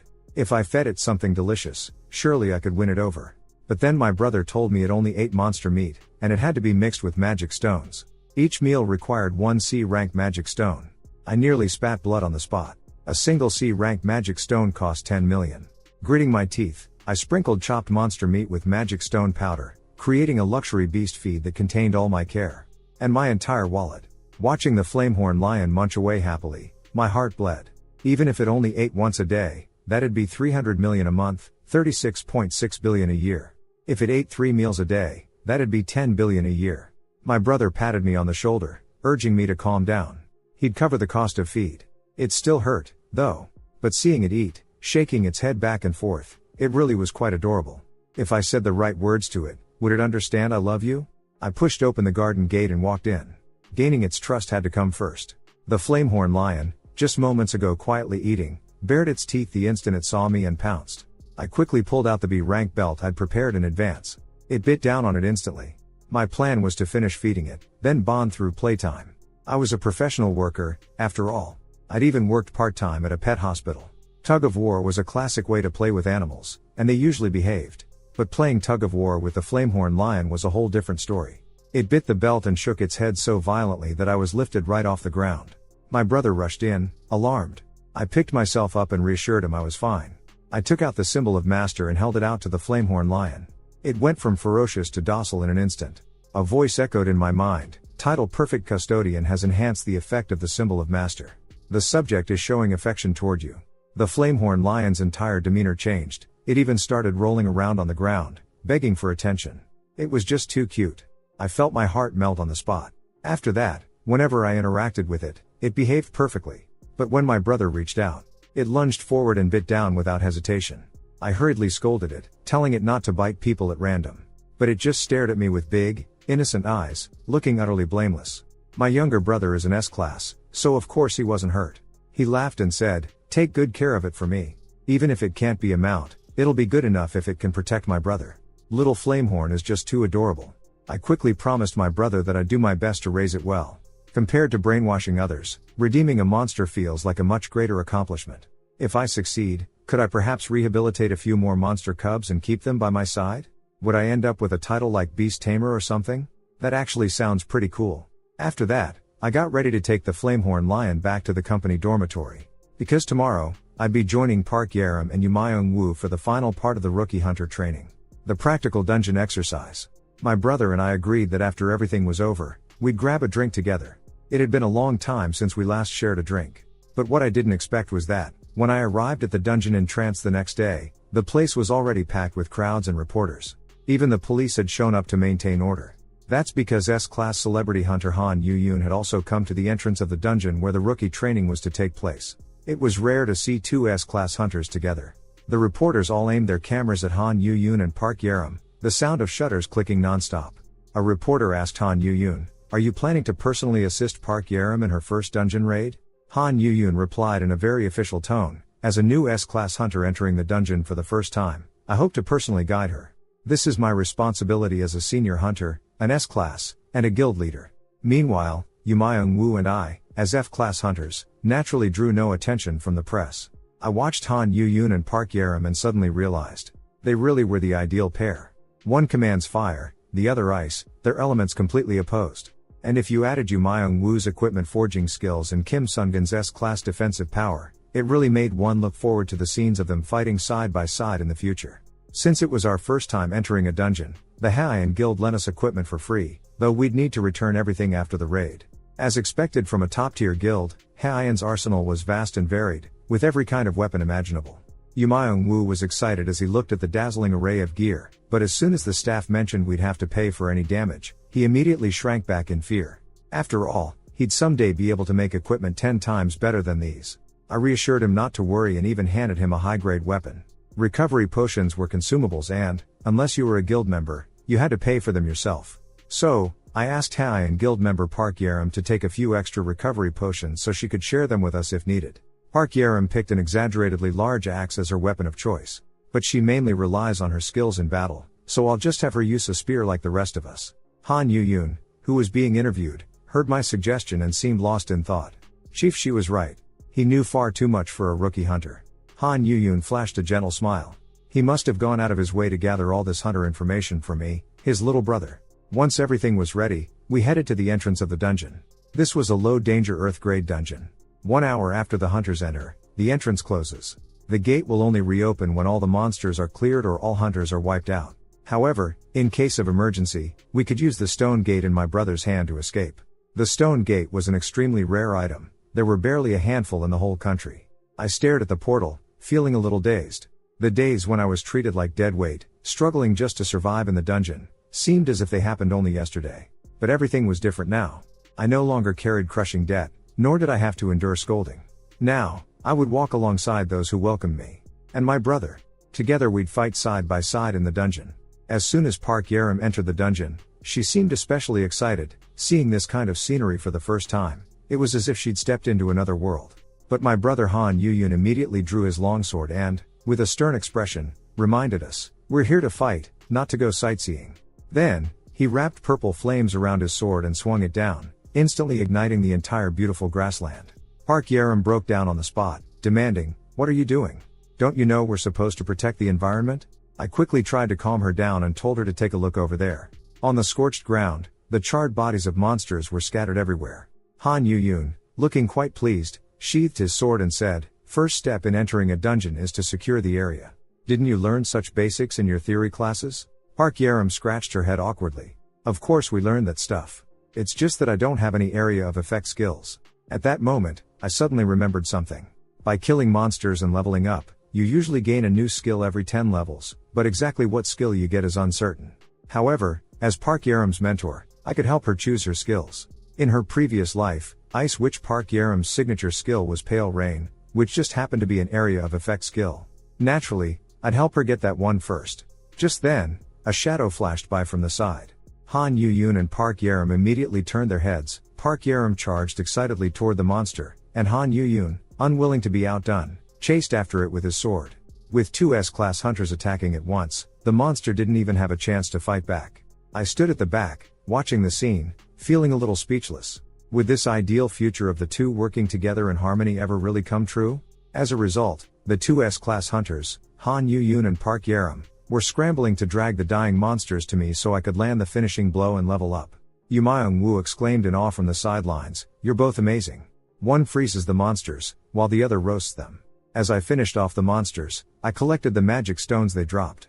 These were valuable treasures. I didn't forget to call Yu Myung-woo over to level up together. "Hurry up, come kill monsters and level up with us." Yu Myung-woo had always lacked confidence, worried that even if he leveled up, he wouldn't get any good skills. But I could see his talent, so I wasn't worried at all.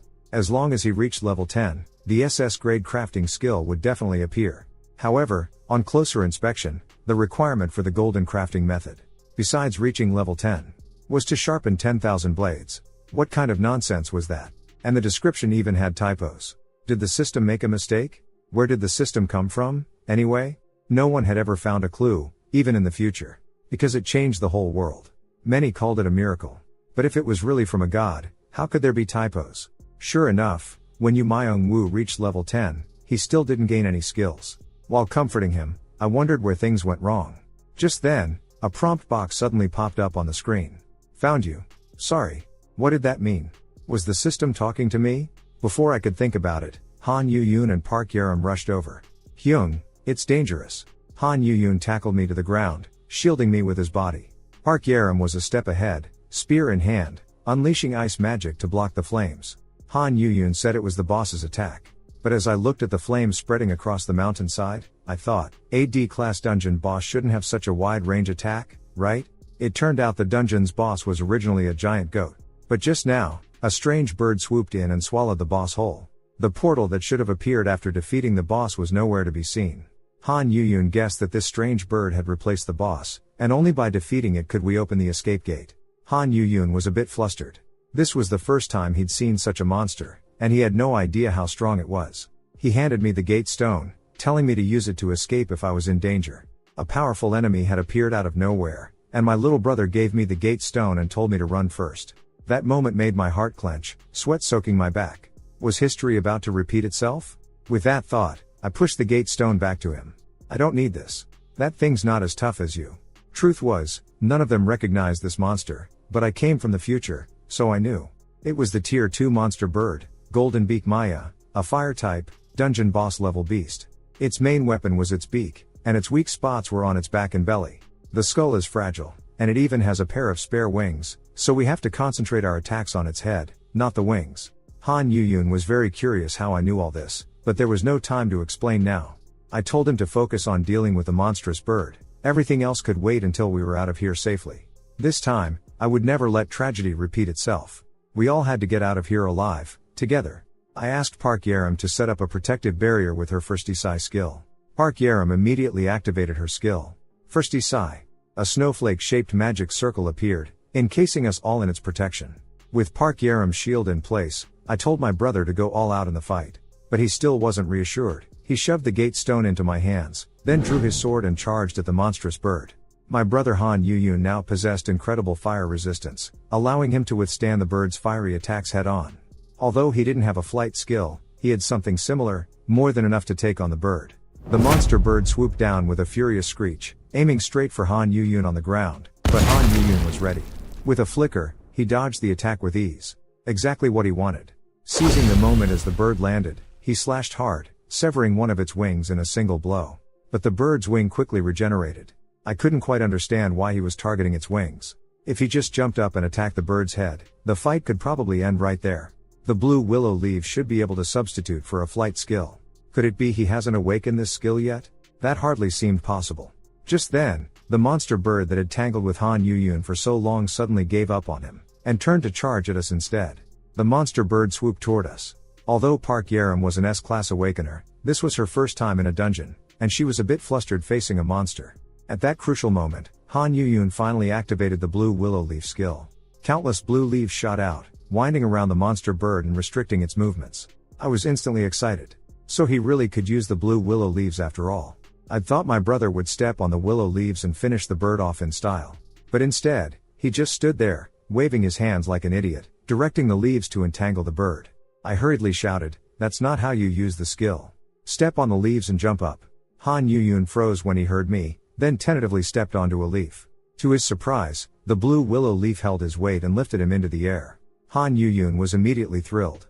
With this ability, the fight became much easier. He stepped onto the blue willow leaves and soared toward the monster bird. At that moment, the bird opened its massive beak and spewed a jet of searing flames. But that bit of fire couldn't possibly hurt Han Yuyun, who had flame resistance. Instead, he charged straight through the flames, sword aimed at the bird. His sword was wreathed in violet fire, its energy overwhelming. Boom! A burst of fire shot skyward, and the entire dungeon shook violently. Thanks to Park Yaram, who used First Isai to shield us from the aftershock. Otherwise Yu Myung Woo and I might have been blown away. The monstrous bird was severely wounded by the blow, crashing to the ground with a thunderous thud, losing all resistance. Though my younger brother Han Yuyun was a bit injured, he controlled the blue willow leaf, and landed steadily on the ground. At that moment, he was practically bursting with excitement. He'd always regretted not having a flying skill, and now, to his surprise, the blue willow leaf could serve as a substitute. With the boss wiped out in a single hit, we left the dungeon without a hitch. The moment Han Yuyun and Park Yaram stepped outside, they instantly became the center of attention once more. I'd thought no one would pay me any mind, and was planning to quietly slip away, but to my surprise, Kim Sungun came charging over in a hurry. He was upset that he hadn't joined me on this mission, and even dropped to his knees right in front of me, immediately drawing everyone's gaze. So much for keeping a low profile.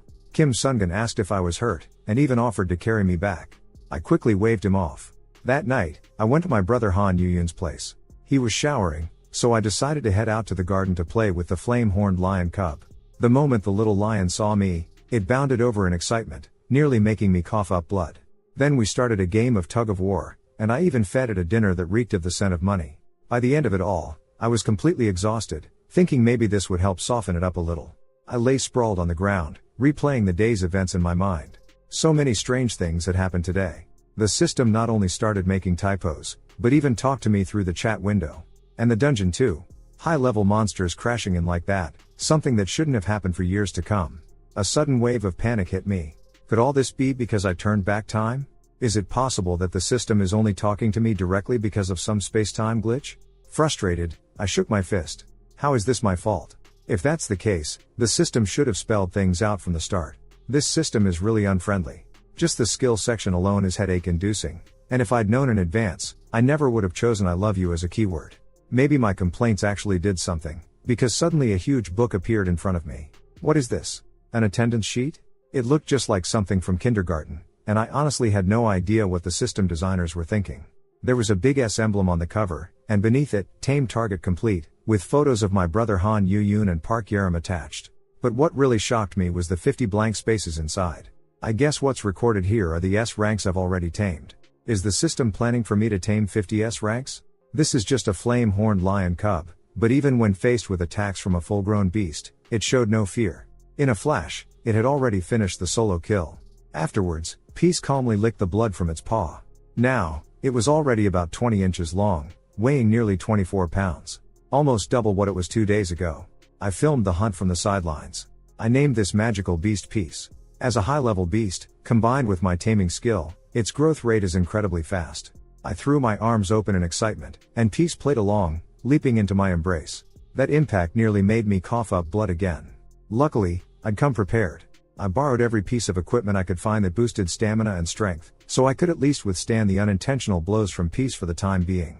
I recorded the training video with Peace because last night, while chatting with my younger brother Han Yu-yoon, I told him that after reaching level 10, I'd gained a new skill. Since I couldn't reveal the true nature of my taming skill for now, I lied and said it was an S-rank skill that could tame magical beasts, suitable for high-level creatures. The moment he heard that, he immediately wanted to tie me up with a rope. He thought that with me being an F-rank hunter but possessing a unique S-rank skill, I'd surely become a target for many people. But the reason I told him was that I didn't want to keep hiding the truth. I want to provide high-level mounts for Haiyan Guild members, and maybe even for other S-rank hunters in the future. In the past, you had to walk to explore dungeons, but now, with mounts, this skill could completely change the way dungeons are rated. If the number of mounts increases, efficiency will rise, the chance of dungeon breaches will decrease, and the world will be much safer. Most importantly, the system requires me to subdue 50 S-rank beasts. Compared to brainwashing people, I'd much rather tame magical beasts. This time, I filmed the training session specifically to promote my magical beast training abilities. But honestly, training magical beasts is exhausting. Before long, I collapsed onto the ground. Just then, Sok Shim-young, the head of Haiyan Guild's personnel department, walked over. Unlike his usual habit of snide remarks whenever we met, this time, he was completely different. He even bowed and apologized for his past behavior. He clung to me, insisting I join Haiyan Guild, leaving me rather helpless. He said that with my insight and new skill, he was confident I could bring new vitality to the guild. Inwardly, I scoffed, insight, my foot. I just happened to know the answers ahead of time. Seeing I still hadn't agreed, Sok Shim-young went on to say the guild could provide every kind of support, including magical beast cubs, feed, and all breeding costs, and that I could make any other requests I wanted. This was the first time I'd ever encountered something like this. Sok Shim-young's attitude was especially humble. Even though his offer was indeed generous, I still didn't plan to accept. After all, my brother Han Yu-yoon had already promised to cover my beast rearing expenses. However, I wouldn't sign on as a hunter. I could join Haiyan Guild as an ordinary employee instead. That way, I could still raise mounts for other guilds and earn money. Most importantly, I'm well aware that Haiyan Guild isn't among the absolute top-tier guilds in the country yet. If I signed an exclusive contract with them, the consequences might be more than they could handle. Anyone with eyes could see how desirable mounts would become. With mounts, the efficiency of dungeon raids could multiply several times over. For high-ranking hunters, this was practically a goose that laid golden eggs. But now, this skill was monopolized by Haiyan. How would the other guilds deal with Haiyan? Surely, some would think, if we can't have it, we might as well destroy it. Given that, it actually seems safer to remain an unaffiliated hunter. I could tell them that as long as my safety was guaranteed, I'd help everyone raise an extra mount beast fairly. But nominally, I was still an employee of Haiyan Guild. Matters that required negotiation with other guilds could be handled by Haiyan on my behalf. After listening to me, Sok Shim-young actually laughed. In fact, he had already thought of all this himself. However, Haiyan was prepared to take on the risks. He just didn't expect that I could see through the stakes as well, and even take the initiative to propose a solution. Sok Shim-young was well aware that with this, all attention would shift to me, not the Haiyan Guild. He was a bit unsure whether I simply didn't understand how heavy those gazes could be in the world of high-ranking hunters, or if this, too, was for the sake of protecting my younger brother. But no matter what, Sok Shim-young knew very clearly that from now on, the three major guilds, and even the eyes of the whole world, would be fixed on me. What I didn't expect was that as soon as my beast-raising ability became public, my brother Han Yu found me right away. He said that the presidents of the nation's top 3 guilds wanted to meet me, and they were already on their way. I knew they'd want to meet me, but I didn't think it would be this urgent. My brother was a little worried, since I was just an F-rank hunter, while those presidents were the cream of the S-rank crop. Most hunters would feel immense pressure in their presence. Still, I agreed to the negotiation without hesitation. After all, those were my future VIP clients. How could I not meet them face to face? The moment I stepped into the meeting room, the place instantly fell silent, and a wave of unprecedented pressure rolled over me. I hurriedly activated my fear-resistance skill, barely managing not to be overwhelmed by their aura. Before I could even speak, a man in sunglasses came over and asked me to hold out my hand. I instinctively reached out. But then the man said that before the negotiations, he wanted to appraise my skills. Skill appraisal? I reacted immediately, slapping his hand away with a loud smack, and hurriedly pulled my hand back. I never expected they'd bring a skill appraiser with them. If I got appraised, wouldn't my L rank and S rank skills be exposed? If that happened, I'd be finished. Just then, Peace sensed that the man in front of me was about to use a skill on me. In an instant, it went from lazy to alert, baring its fangs menacingly. The next second, it unsheathed its claws and lunged straight at the man in sunglasses. The president of the Hunters Association nearby was stunned, not expecting a mere C-rank flamehorn lion cub to already be so formidable. While I was still calming Peace down, a voice sounded from behind me. It wants to protect its owner. That's proof enough. There's no need to use appraisal skills anymore. This woman was none other than Manhwa, the president of the Breaker Guild. Wearing a gentle smile, she walked toward me. It wasn't until I stood up that I realized just how solidly built this S-Class guild leader was. I only reached her shoulder. I couldn't help but wonder, will S-Class Park Yaram grow up to be like this, too? Although Manhwa was one of the nation's top S-Class hunters, she didn't put on any airs at all. She even smiled as she asked my brother, if you raise another monster hatchling, could you let us have it first? Of course, Han Yuyun wasn't about to give it away for free. He named his condition. He wanted to trade for the highest ranked mount hatchling that could withstand the cold. Manhwa grasped his meaning right away. Han Yuyun was preparing a suitable mount for Park Yaram. At that moment, Choi Sukwon, president of the MKC guild nearby, spoke up, bursting in aggressively, Haiyan's already bought up all the monster hatchlings on the market. Now you want to make a trade. How is that fair? Han Yuyun couldn't have cared less about his temper. Then go find a mount in a dungeon and trade it. Choi Sukwon instantly flew into a rage. So what you're saying is, if we want a mount, we have to trade for whatever Haiyan wants. And you still call yourselves unaffiliated hunters? Aren't you just like the Haiyan guild? I slowly stood up and replied calmly, if all I wanted was to help my brother, I'd just raise mounts for Haiyan. Why would I bother meeting with all of you? Choi Sukwon was left speechless by my words. I continued, I can only raise a limited number of monsters at a time, so everyone present here, including Haiyan, gets the chance to obtain mounts earlier than any guild in the world. By that measure, you're all already getting a pretty good deal, aren't you? My words cooled Choi Sukwon's temper for the moment, and he sat back down quietly. At that, Manhwa patted me on the shoulder and said with a laugh, you've got skills, and a sharp tongue too. With that, she leaned in close and lowered her voice, ever thought about joining the Breaker Guild? I had to admit, Manhwa really was quite beautiful up close. But seeing my brother in the background, looking like he might set the conference room on fire, I quickly clarified, I'm not planning to join any guild. Of course, if my dear brother ever became the leader of the nation's strongest guild, that might be a different story. Just then, Sung Hyunj, the previously silent president of the Jupiter Guild, suddenly spoke up. If it's the Jupiter Guild, could we sign a contract right now? Jupiter was the largest guild in the country, and its president was the strongest hunter. With his strength, there was no doubt he could keep me safe. But if I agree now, who knows what kind of trouble might crop up later. I quickly added, this condition only applies to my little brother. Everyone else has to become the world's strongest, you know. Manhwa smiled and said, so no matter what, you just want to be a free hunter, huh? Judging by how determined you are to go solo, you really are the Haiyan Guild Master's older brother. I looked helpless. What kind of battlefield of maniacs is this? If I didn't have my anti-fear skill, I would have already been flattened by the pressure radiating from these people. I'd always heard that S-Class hunters were all maniacs who clawed their way back from the brink of death. But they're all grinning from ear to ear, so how can their presence and aura be this overwhelming? At this point, I actually started to feel sorry for my brother Han Yuyun. I have no idea how he managed to survive among these monsters. Just then, Park Minkyu, the Hanshin guild master, smiled and said, a little brat who hasn't even grown up wants to start his own guild. Turns out he learned it from his big brother. But the big brother seems a lot more naive than the little one. Hearing this, Han Yuyun noticed I looked a bit upset, but he still smiled and replied, compared to me, my brother is the more innocent one, right? He's probably the purest person in this room. To my surprise, as soon as I said this, everyone in the room froze. I felt a little awkward. Did I say something wrong? Han Yuyun really is the most well-behaved little brother in the world. Our parents died early, and I was busy making money so I didn't take care of him much, but not only did he stay on the right path, he was always understanding and never gave me any trouble. Where else could you find such an obedient kid? But the moment I finished speaking, All these big shots lowered their heads, looking like they were about to suffer internal injuries from holding it in. A second later, the room erupted in laughter. Even the always serious Sung Hyunj couldn't hold back, his face turning bright red as he laughed. No wonder he's so humble today. So that's what's going on. Moon Hyuna laughed without restraint, pointing at Han Yu-yoon as she teased him. That lunatic, pretending to be a good kid in front of his big brother. Hearing her call my brother a lunatic, I immediately voiced my disapproval. I was a bit confused. Why was everyone reacting this way? What exactly did my brother do wrong?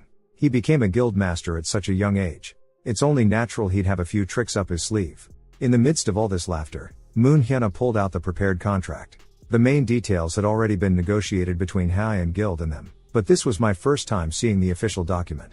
One of the clauses stated that the 5 major guilds would jointly guarantee the safety of me in any buildings registered under my name. It was only then that I realized Sok Shim-young had arranged for the other 4 guilds to invest together and build a dedicated tower in my name. Also, I'd have a place to raise magical beasts. I was nearly moved to tears. Sok Shim-young's move was just too perfect. Building a tower in Seoul, where every inch of land is priceless, and the property ends up under my name.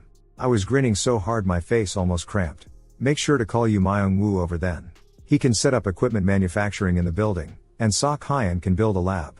He'll be able to do his research in peace here. With this building in my hands, I feel like I'm about to reach the peak of my life. Even if I do nothing from now on, just collecting rent will be enough to live out my days in comfort. Once the contract was signed, everyone gradually took their leave. Before he left, Sung Hyunj made a point to say to me, "I've remembered your special condition. We'll meet again." I was left completely baffled. He really does want to become the world's strongest.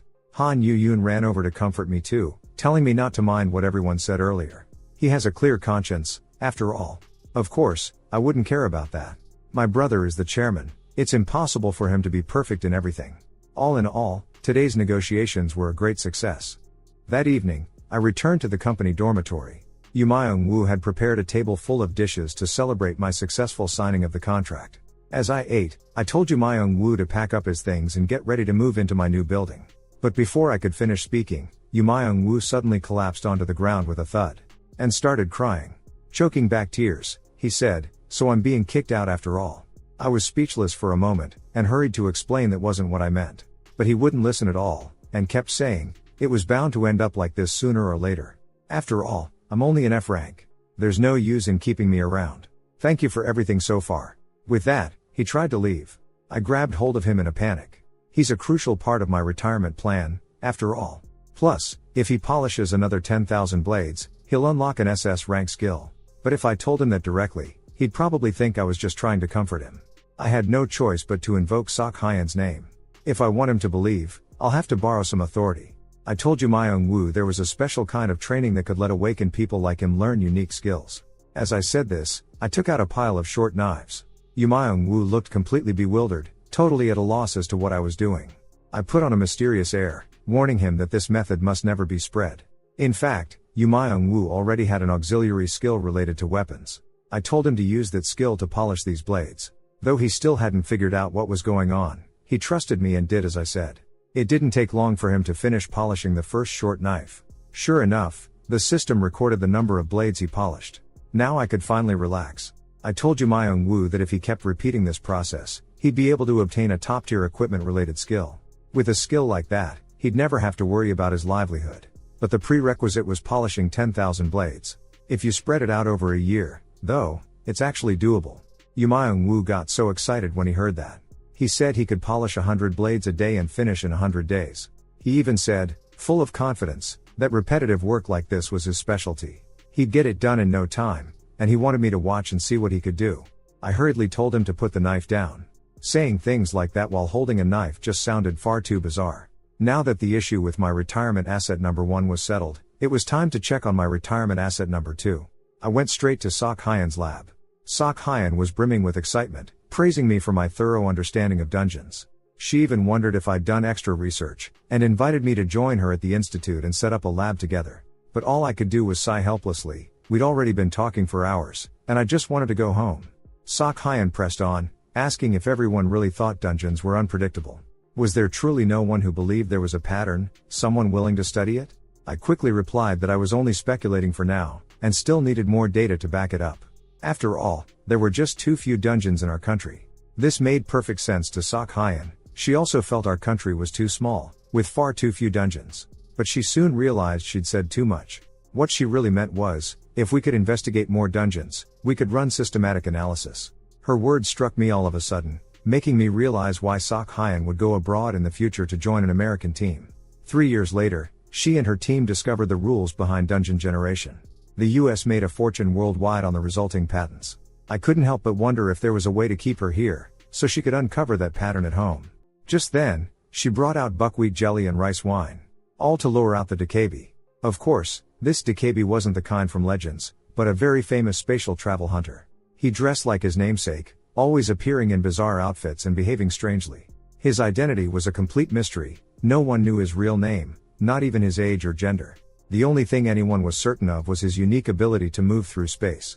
With his power to appear anywhere, he'd saved many people during dungeon collapses or natural disasters. That's why his reputation was so huge. But his ability to come and go without a trace made him a threat to anyone with secrets to hide. Until one day, the Dakabi showed up at a secret high-level profit-sharing meeting.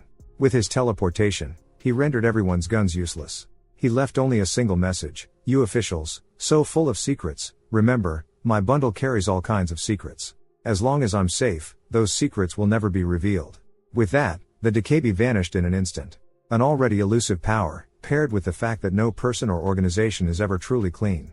In the end, he won everyone's tacit protection, free to move around the world without belonging to any group. To meet the Dakabi, Sok Hyun even researched folk remedies online, like scattering fried buckwheat everywhere. I was at a loss. He wasn't an actual Dakabi. Instead of these little tricks, it'd be better to just ask Hyun for help. Just then, the lab was suddenly plunged into darkness. I thought the bulb had blown, so I switched on my phone's flashlight. As a result, Sok Hyun stared at me, her face filled with utter disbelief and terror. Because behind me, an incredibly horrifying face had appeared. Sok Hyun screamed in fright, and actually started foaming at the mouth, fainting on the spot. I was stunned too. What on earth was this monstrous thing? I hurriedly activated my fear resistance skill, barely managing to calm myself down. In today's world, monsters might exist, but ghosts absolutely do not. Anyone making such an exaggerated entrance is definitely just a person. I looked up at the ghost and called out, "Cut it out." Sure enough, a second later he took off his mask and revealed his true face. He smiled and said, "It was Sok Hyun who wanted to see me, so I came." I didn't expect to actually scare someone into fainting. At this point, I could already see the Dakabi's status bar. Turns out his name was Yun, a B rank awakened. He could come and go wherever he pleased, belonging to no organization. I thought, if I could get his help, Sok Hyun wouldn't have to run off to America. This was an opportunity. Thinking that, I smiled and said, "That prank of yours wasn't scary at all. Next time, spare us, okay?" The Dakabi bounced around and said, "Liar, I saw you trembling in fear." I replied, "I was just startled by Sok Hyun fainting, that's all. How about a bet? Do you dare? Let's see if you can actually scare me. If you manage to scare me, I'll become your underling, but if you can't, then you'll have to be my underling for 3 years." The Dakabi seemed quite interested in the bet, but when he heard my terms, he couldn't help but burst out laughing. "You're just an F rank awakened, and you want me, the great Dakabi, to be your underling? Even if you're the guildmaster's brother. 3 years? You'd have to serve me for 20 years to make it fair." I just shrugged and said, "Whatever." Then I pulled out an awakened contract, showing him that if he agreed, we could sign right away. But the Dakabi wasn't so easy to fool. He eyed me suspiciously. "You're obviously going to lose, so why insist on signing a contract? What's your angle? You're just an F rank, can't have any impressive skills. Are you planning to rely on your gear?" Hearing this actually reassured me. He might know a bit about me, but he didn't know my skills. As long as it wasn't some legendary level threat or horror, my fear immunity could handle anything. I deliberately blushed, pretending to be shy. "Actually, I think you're really handsome, always saving people, and even when you made that secret burden declaration, you looked cool. So for me, this bet isn't a loss. If I win, great. If I lose, I get to be the Dakabi's underling, not bad, right?" My stream of flattery made the Dakabi beam with joy. He was laughing so hard he couldn't stop, and his guard came down. If I'd asked to be his underling outright, he never would have agreed. So now he just thought I'd cleverly found an excuse, and agreed to sign the contract and make the bet. He still didn't realize he had already fallen right into my trap. We agreed that in the coming week, he'd try to scare me 3 times. If I managed not to get scared even once, he'd have to work under me for 3 years. Not long after, Sok Hyun woke up abruptly from bed, and the first thing she asked was, "Where's the monster?" I replied, "Probably already gone." Then I muttered under my breath, "That monster has terrible fashion sense, blue clothes with a red mask. Is he practicing to be a coloring book?" We waited a while, and the surroundings stayed silent. I smiled and said to Sok Hyun, "It's so quiet, looks like he really left." Sok Hyun sighed. She still had a lot of questions for the Dikebi. She said she was hitting a bottleneck in her domestic research and was looking for a breakthrough. I knew she was studying the patterns of dungeon generation. If she could get the Dikebi's help, she'd be able to go abroad to gather intel from foreign dungeons. But I couldn't reveal my full plan to her just yet.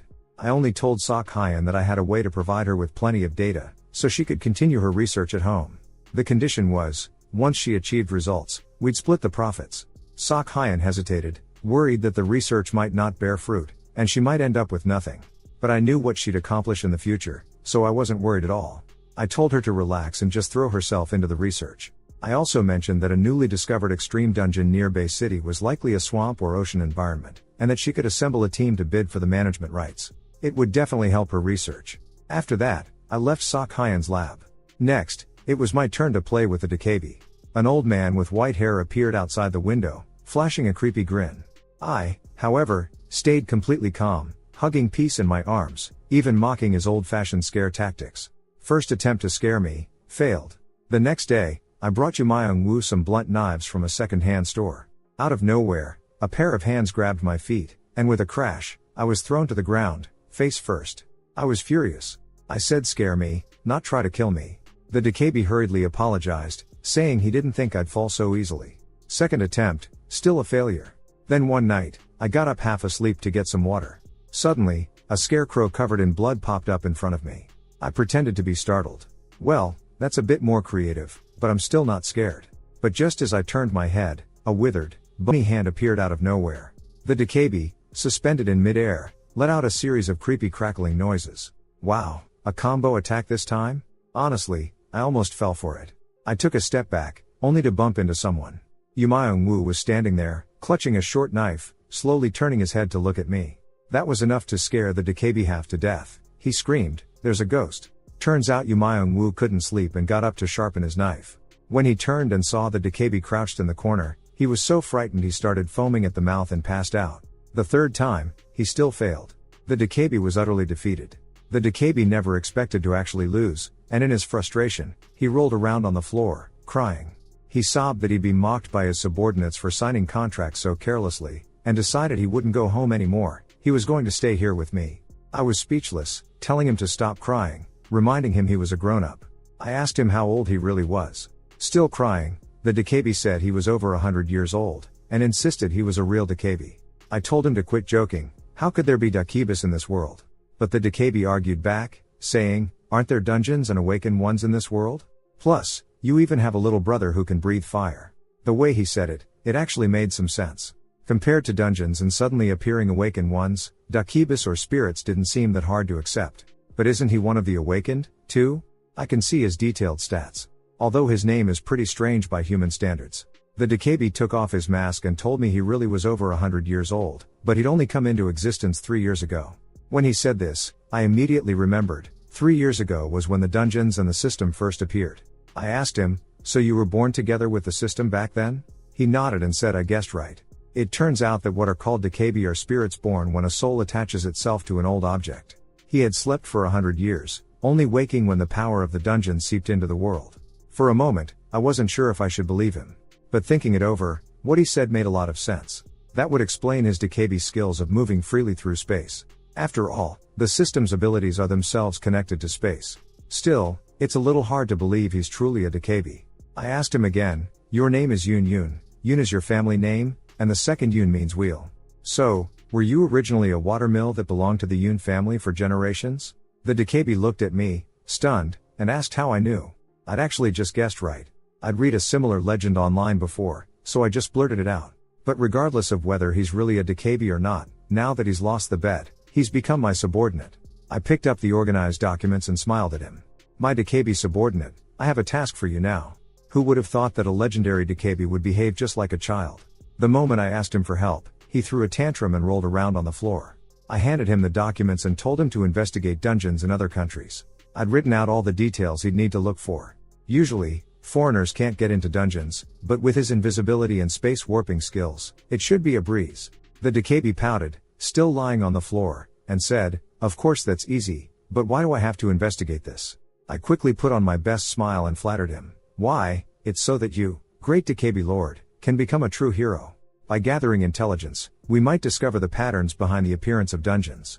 That way, we can reduce the damage caused by dungeon collapses. This is a world-saving investigation.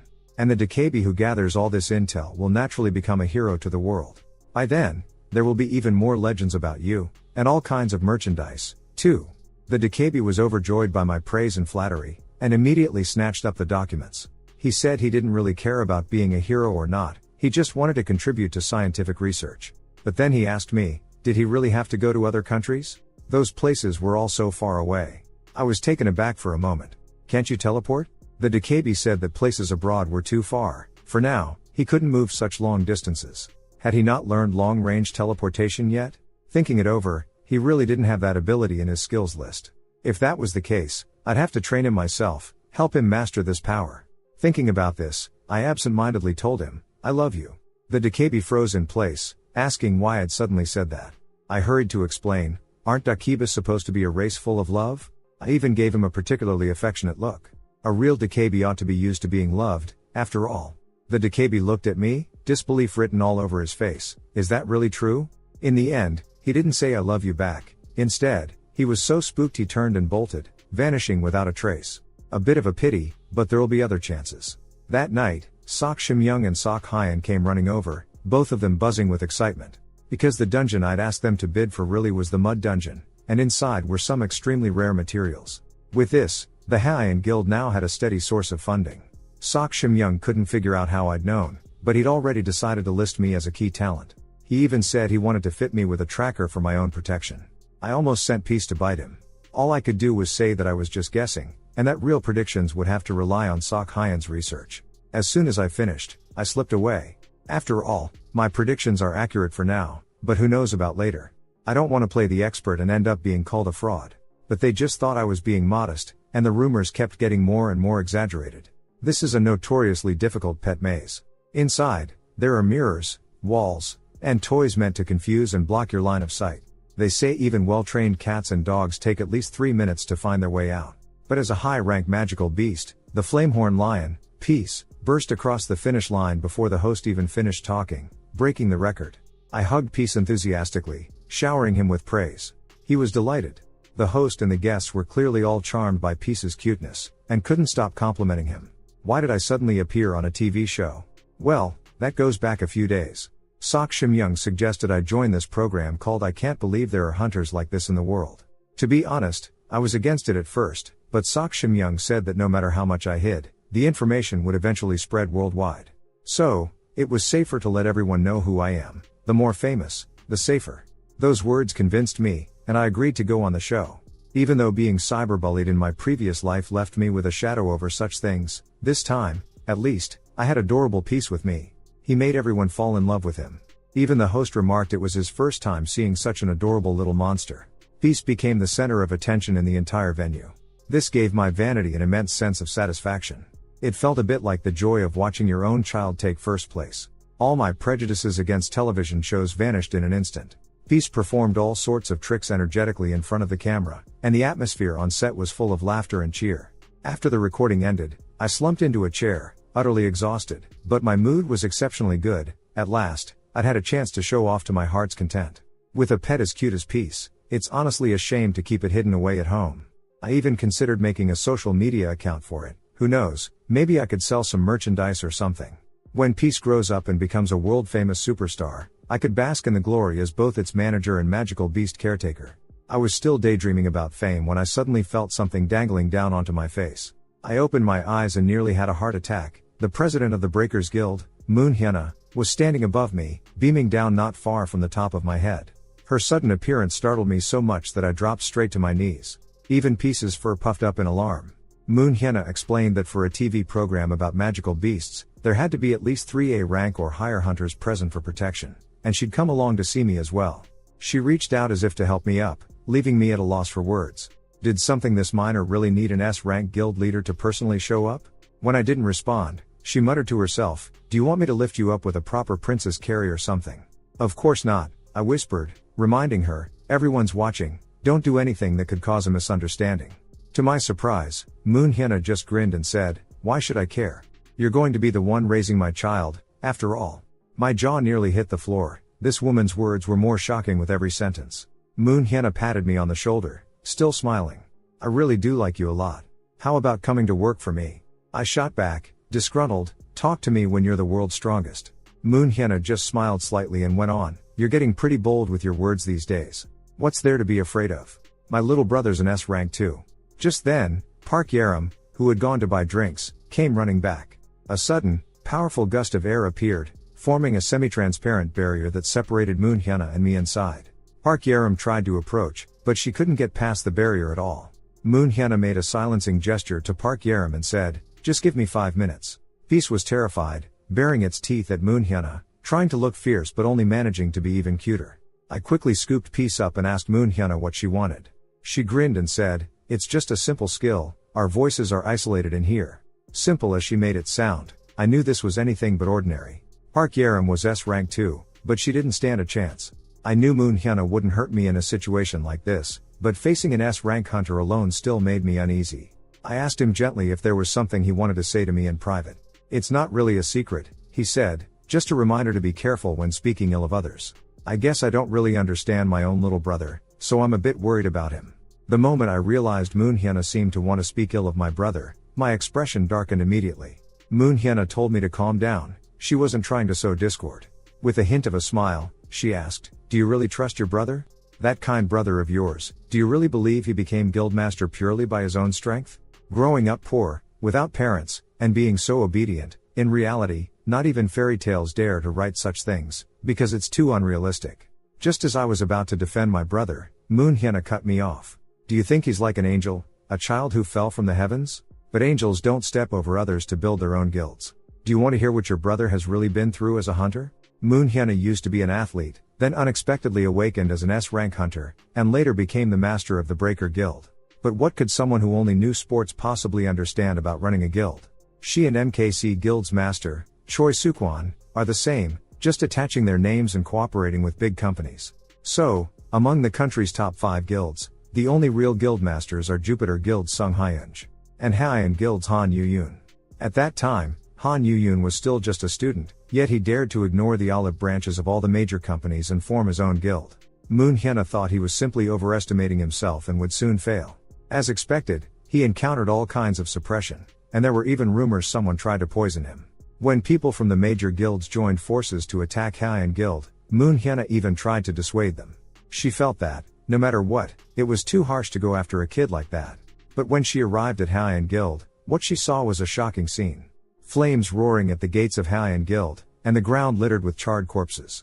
Moon Hyena thought it was a monster attack, but what she saw was Han Yu-yoon, covered in blood. It was a one-sided massacre. Han Yu-yoon looked like a demon in the flames, devouring lives one after another. When Moon Hyena approached, Han Yu-yoon instinctively slashed down with his sword. Moon Hyena hurriedly raised her arm to block, a self-mocking smile tugging at her lips. "I was too naive, still treating you like a child, even worrying about you. You're no child, you're a beast." Later, the incident was covered up as a gas explosion, and everyone involved was quietly dealt with. In the end, all forces bowed their heads, and Haiyan Guild stood alone at the top. This may sound unbelievable, but that's just how S-Class Awakened are. Moon Hyena stood before me, telling me the story of my brother and the rise of the Haiyan Guild. His account left me deeply shocked.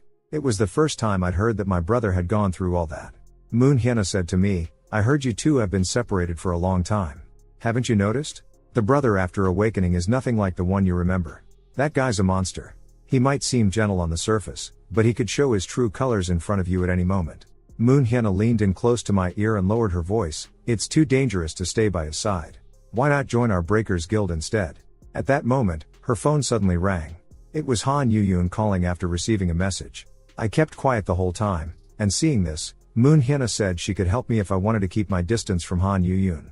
But my silence wasn't because I wanted to stay away from my brother. It was because, for the first time, I realized that he too had fought desperately to survive in this chaotic world. I snatched the phone from Moon Hyena's hand. When my brother realized it was me answering, he asked if Moon Hyena had said anything strange. I told him, "She was just bad-mouthing you behind your back." Said my brother is a monster, his hands stained with blood, climbing up over corpses. But so what? My brother really has changed a bit. But I've also struggled at the bottom of dungeons for 5 years. How could I not understand the laws of survival in this world? Even I haven't come out of it with clean hands. Besides, after what my brother did risking his life to save me, is there any brother in this world who could bear to let go of his sibling's hand? I laughed and told my brother, "She really underestimates me. In that case, shouldn't I share some of her dark secrets too?" It happened last April. As soon as Manhwa heard me bring it up, her expression changed instantly. After all, that was the kind of dirt on her that would be notorious nationwide in 4 years' time. She panicked and snatched the phone back. "How do you know about that?" "Hardly anyone knows." In her anger, she crushed the phone in her hand. Then she grabbed me by the collar, demanding to know where I'd heard about it. I only replied that I'd heard it by chance. Manhwa gritted her teeth in frustration. If she didn't still need me to help her train her mounts, she probably would have wanted to silence me for good. In the end, we reached an agreement. I wouldn't reveal that incident, and she couldn't badmouth my brother behind his back anymore. Manhwa thought I'd be easy to handle and wanted to test me, but didn't expect to end up being played by me instead. With a snap of her fingers, the soundproof barrier she'd set up vanished instantly. Park Yaram rushed in, immediately getting into a scuffle with Manhwa. But it was less a fight and more like playful roughhousing. I was a bit surprised. When did they become so close? Could it be because they're the only two S-class female hunters in the country? I was a bit worried that once Park Yaram and Hyan's contracts ended, they might jump ship straight to Breaker. But then again, the Breaker Guild probably wouldn't last much longer, either. In a few more years, both MKC and Breaker would likely disband. Maybe I should just bring Manhwa over. Manhwa's offensive skills were incredibly powerful. She'd definitely make a great team with Park Yaram. Besides, for Park Yaram, a female mentor would be much easier to talk to than an old, dark-skinned guy like me. Later, the show I'd appeared on was broadcast on television. And just like that, the name Monster Dad was remembered by viewers across the country for the first time. This man was the most useless S-class hunter, but possessed the extremely rare SS-class equipment forging skill. However, to activate this skill, the prerequisite was to polish 10,000 weapons. In the past, Yu Myung-woo used to sharpen knives in the kitchen every night. It made for a pretty eerie atmosphere. So, I contacted the Hyan Guild and got ready to bring Yu Myung-woo to work in the guild's equipment management room. Anyway, once he unlocked the master of the golden smithy skill, he'd definitely end up here again. For Yu Myung-woo, doing this kind of support work was a lot better than dungeon crawling. As soon as the door to the equipment management room opened, a wave of heat hit us in the face. This place was responsible for all the guild's equipment manufacturing and management. Inside, it looked just like a giant factory. Metals were being smelted, molds cast, and then workers performed precise finishing touches. Rumor had it, every worker here was an awakened individual of at least E rank. Yu Myung-woo was drawn to a piece of magic stone and reached out to touch it, but was immediately stopped by a nearby worker yelling at him. The worker demanded to know what we were doing there, since unauthorized access wasn't allowed. I hurried to explain that we'd already coordinated with HR. The worker nodded, saying they'd received the notice and knew Yu Myung-woo was coming to sharpen knives. They'd already prepared a workspace for him. Looking at the worker's burly build, then at Yu Myung-woo's small frame, I couldn't help but worry, could he really manage to be a craftsman? The worker then led us to the work area, asking Yu Myung-woo if he'd ever used a sharpening machine. Yu Myung-woo said he'd tried a few times as a kid. At that moment, he noticed a large specialized grinder, the kind he'd seen online, the type that could grind anything with just an input of instructions. The worker quickly warned him not to touch it, it was for their use only. They'd already prepared a separate spot for Yu Myung-woo. With that, he opened a wooden door that creaked loudly.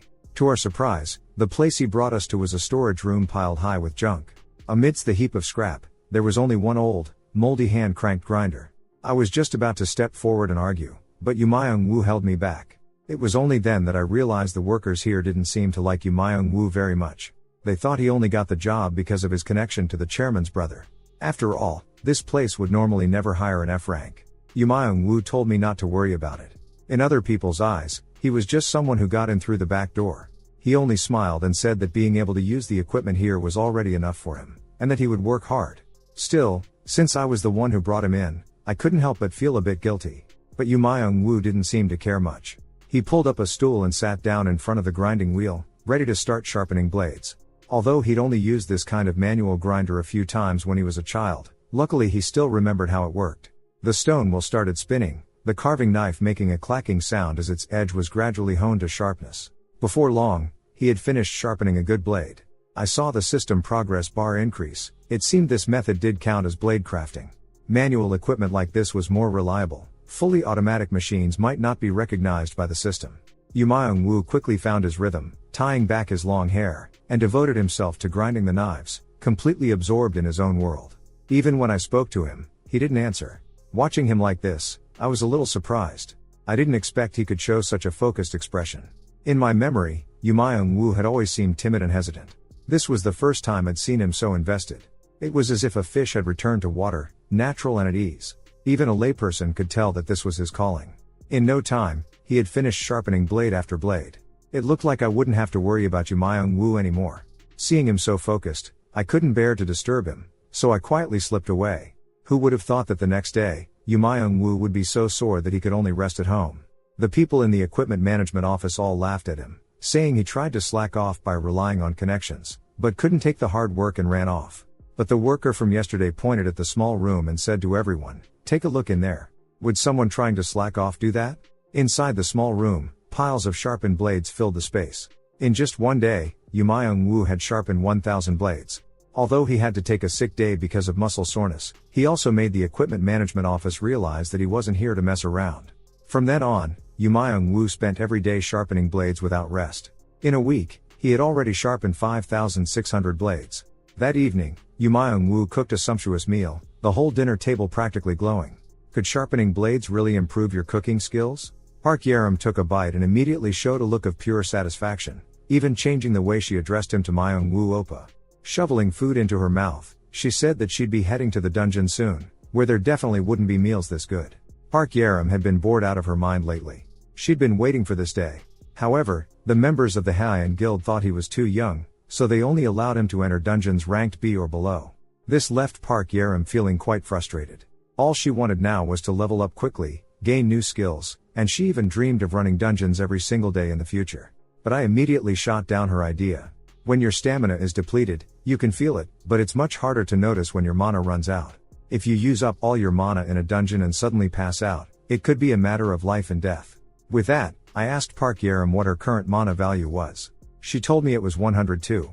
I could only offer a helpless, wry smile at that. My pitiful mana was just 2 points, while hers was 51 times that.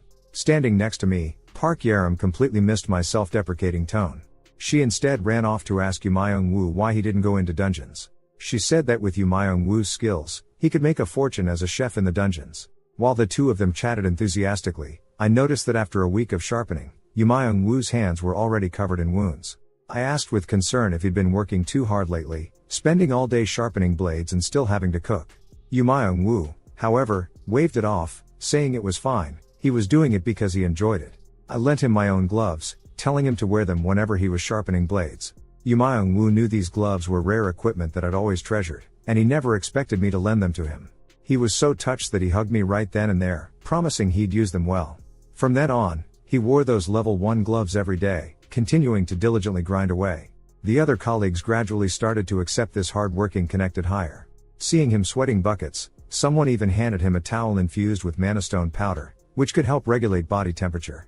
At night, after Yumayong-woo finished sharpening a batch of blades, he realized it was already very late. The entire equipment workshop was silent, everyone else had left for the day. It was then that he noticed that sparkling golden manastone once again. Yumayong-woo found it truly fascinating that the thing could glow on its own. Just then, a voice suddenly sounded behind him. "Don't touch that."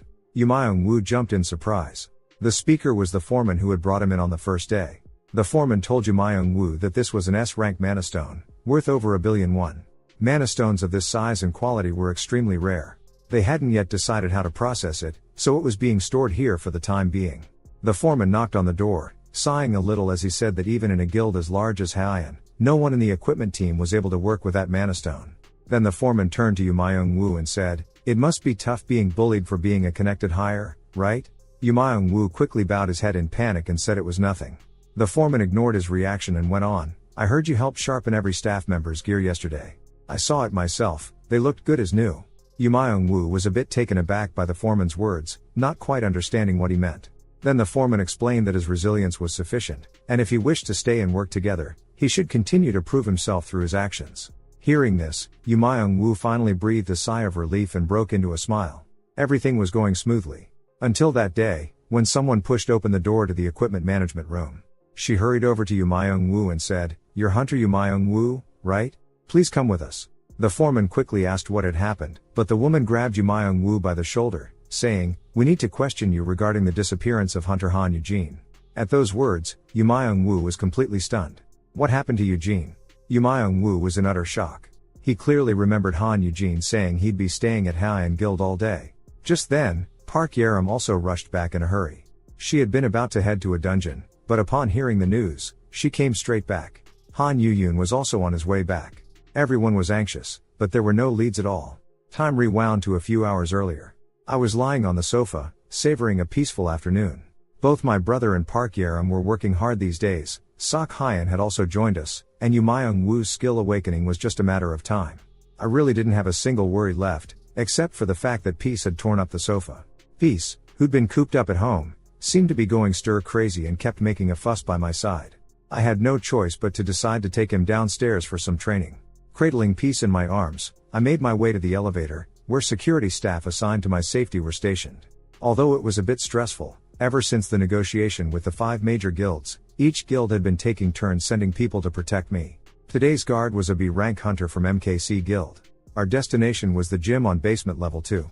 Peace was clever now. As soon as we got in the elevator, he pressed the button for B2 himself. Peace felt like my own child, and watching him become more capable made me proud. But when I turned, I noticed the guard beside me was absorbed in his phone. The guard from yesterday had liked Peace a lot, today seemed less fond of animals. Soon, the elevator stopped, and 3 men pushing large suitcases entered. I glanced at them. Their hunter ranks were C, D, and E. Their levels were rather low, so they probably weren't from Haiyan Guild. So I asked if they were from another guild. The D-rank hunter smiled and said they were from Brick's Guild, a Haiyan affiliate, since D-rank dungeons often yielded lots of armor and other bulky byproducts. They often borrow Haiyan's gym to test their equipment. That's also why they always carry such huge cases. They even joked that they'd already had their bags checked before coming, so they weren't suspicious characters. Soon, we arrived at the 2nd basement level. I said goodbye to them and headed toward the gym with Peace. I found it odd, how come none of them complimented Peace for being cute? As soon as we entered the gym, Peace jumped down excitedly. He grabbed a rope in his mouth, wanting to play tug of war with me. What I didn't notice was that at some point, those people from the elevator had silently followed behind me. I turned my head. Suddenly, a cloud of red powder rained down. What was going on? What did they just throw?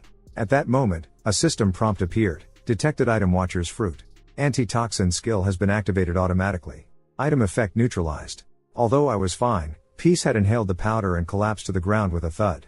Seeing that the drug had no effect on me, they pressed a handkerchief over my face. It was fast-acting hypnotic powder, but still didn't work on me. I couldn't understand why these people had shown up here, or how on earth they'd gotten in.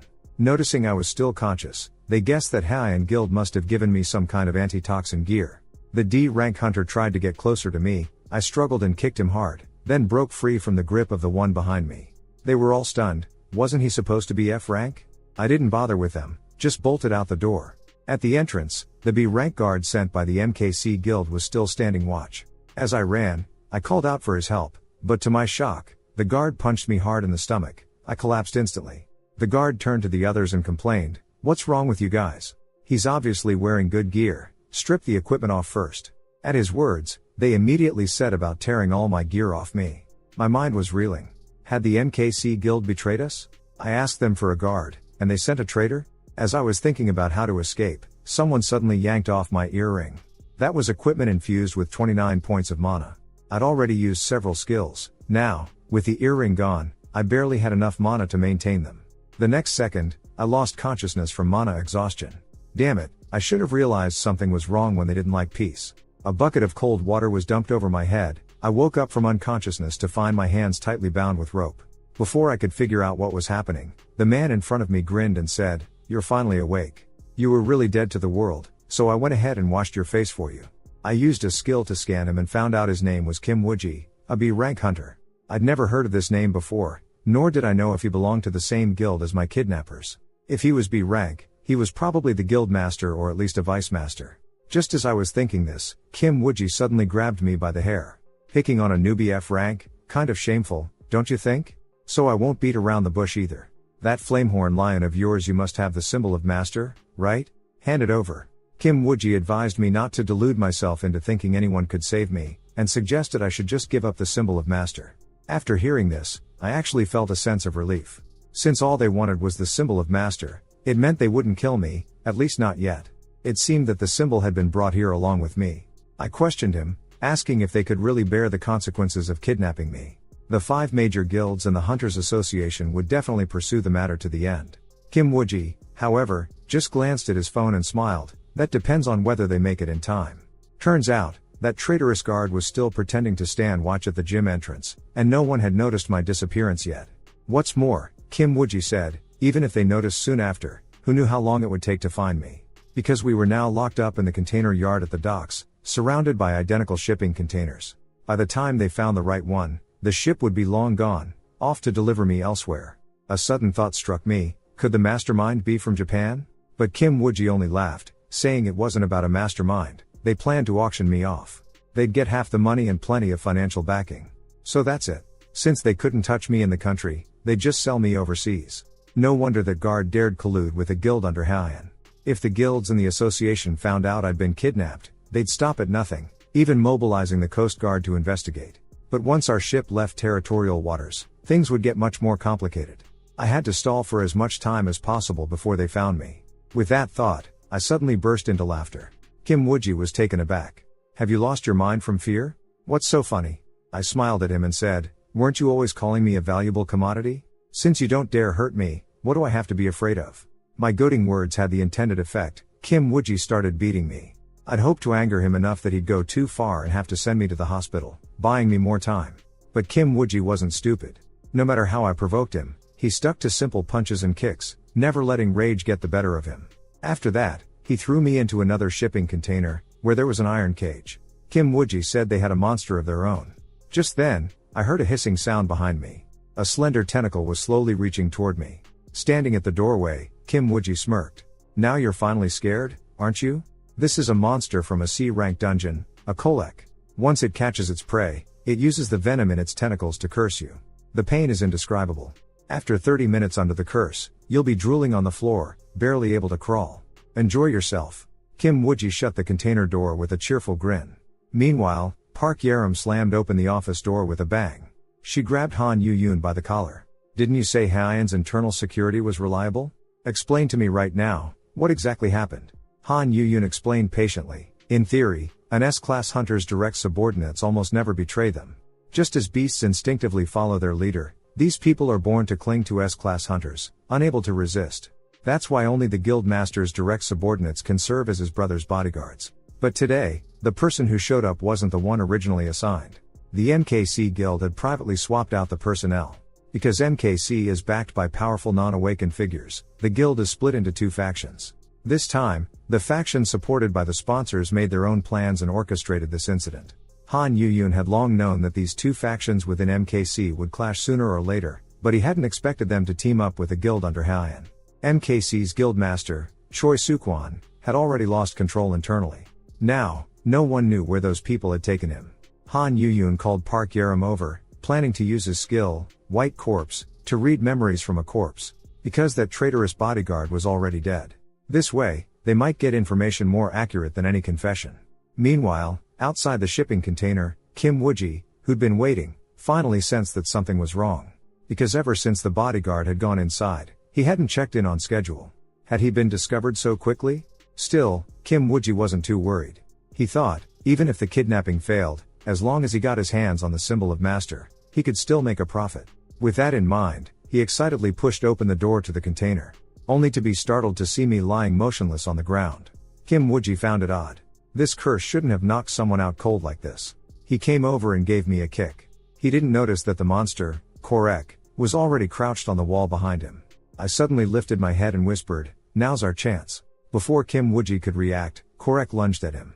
But as a B-rank hunter, his reflexes were quick, he immediately leapt aside. Even so, in the next instant, Korek's tentacles shot out, wrapping tightly around his arm. Kim Wooji was completely stunned. What just happened? He'd heard I only raised monster cubs, nothing more.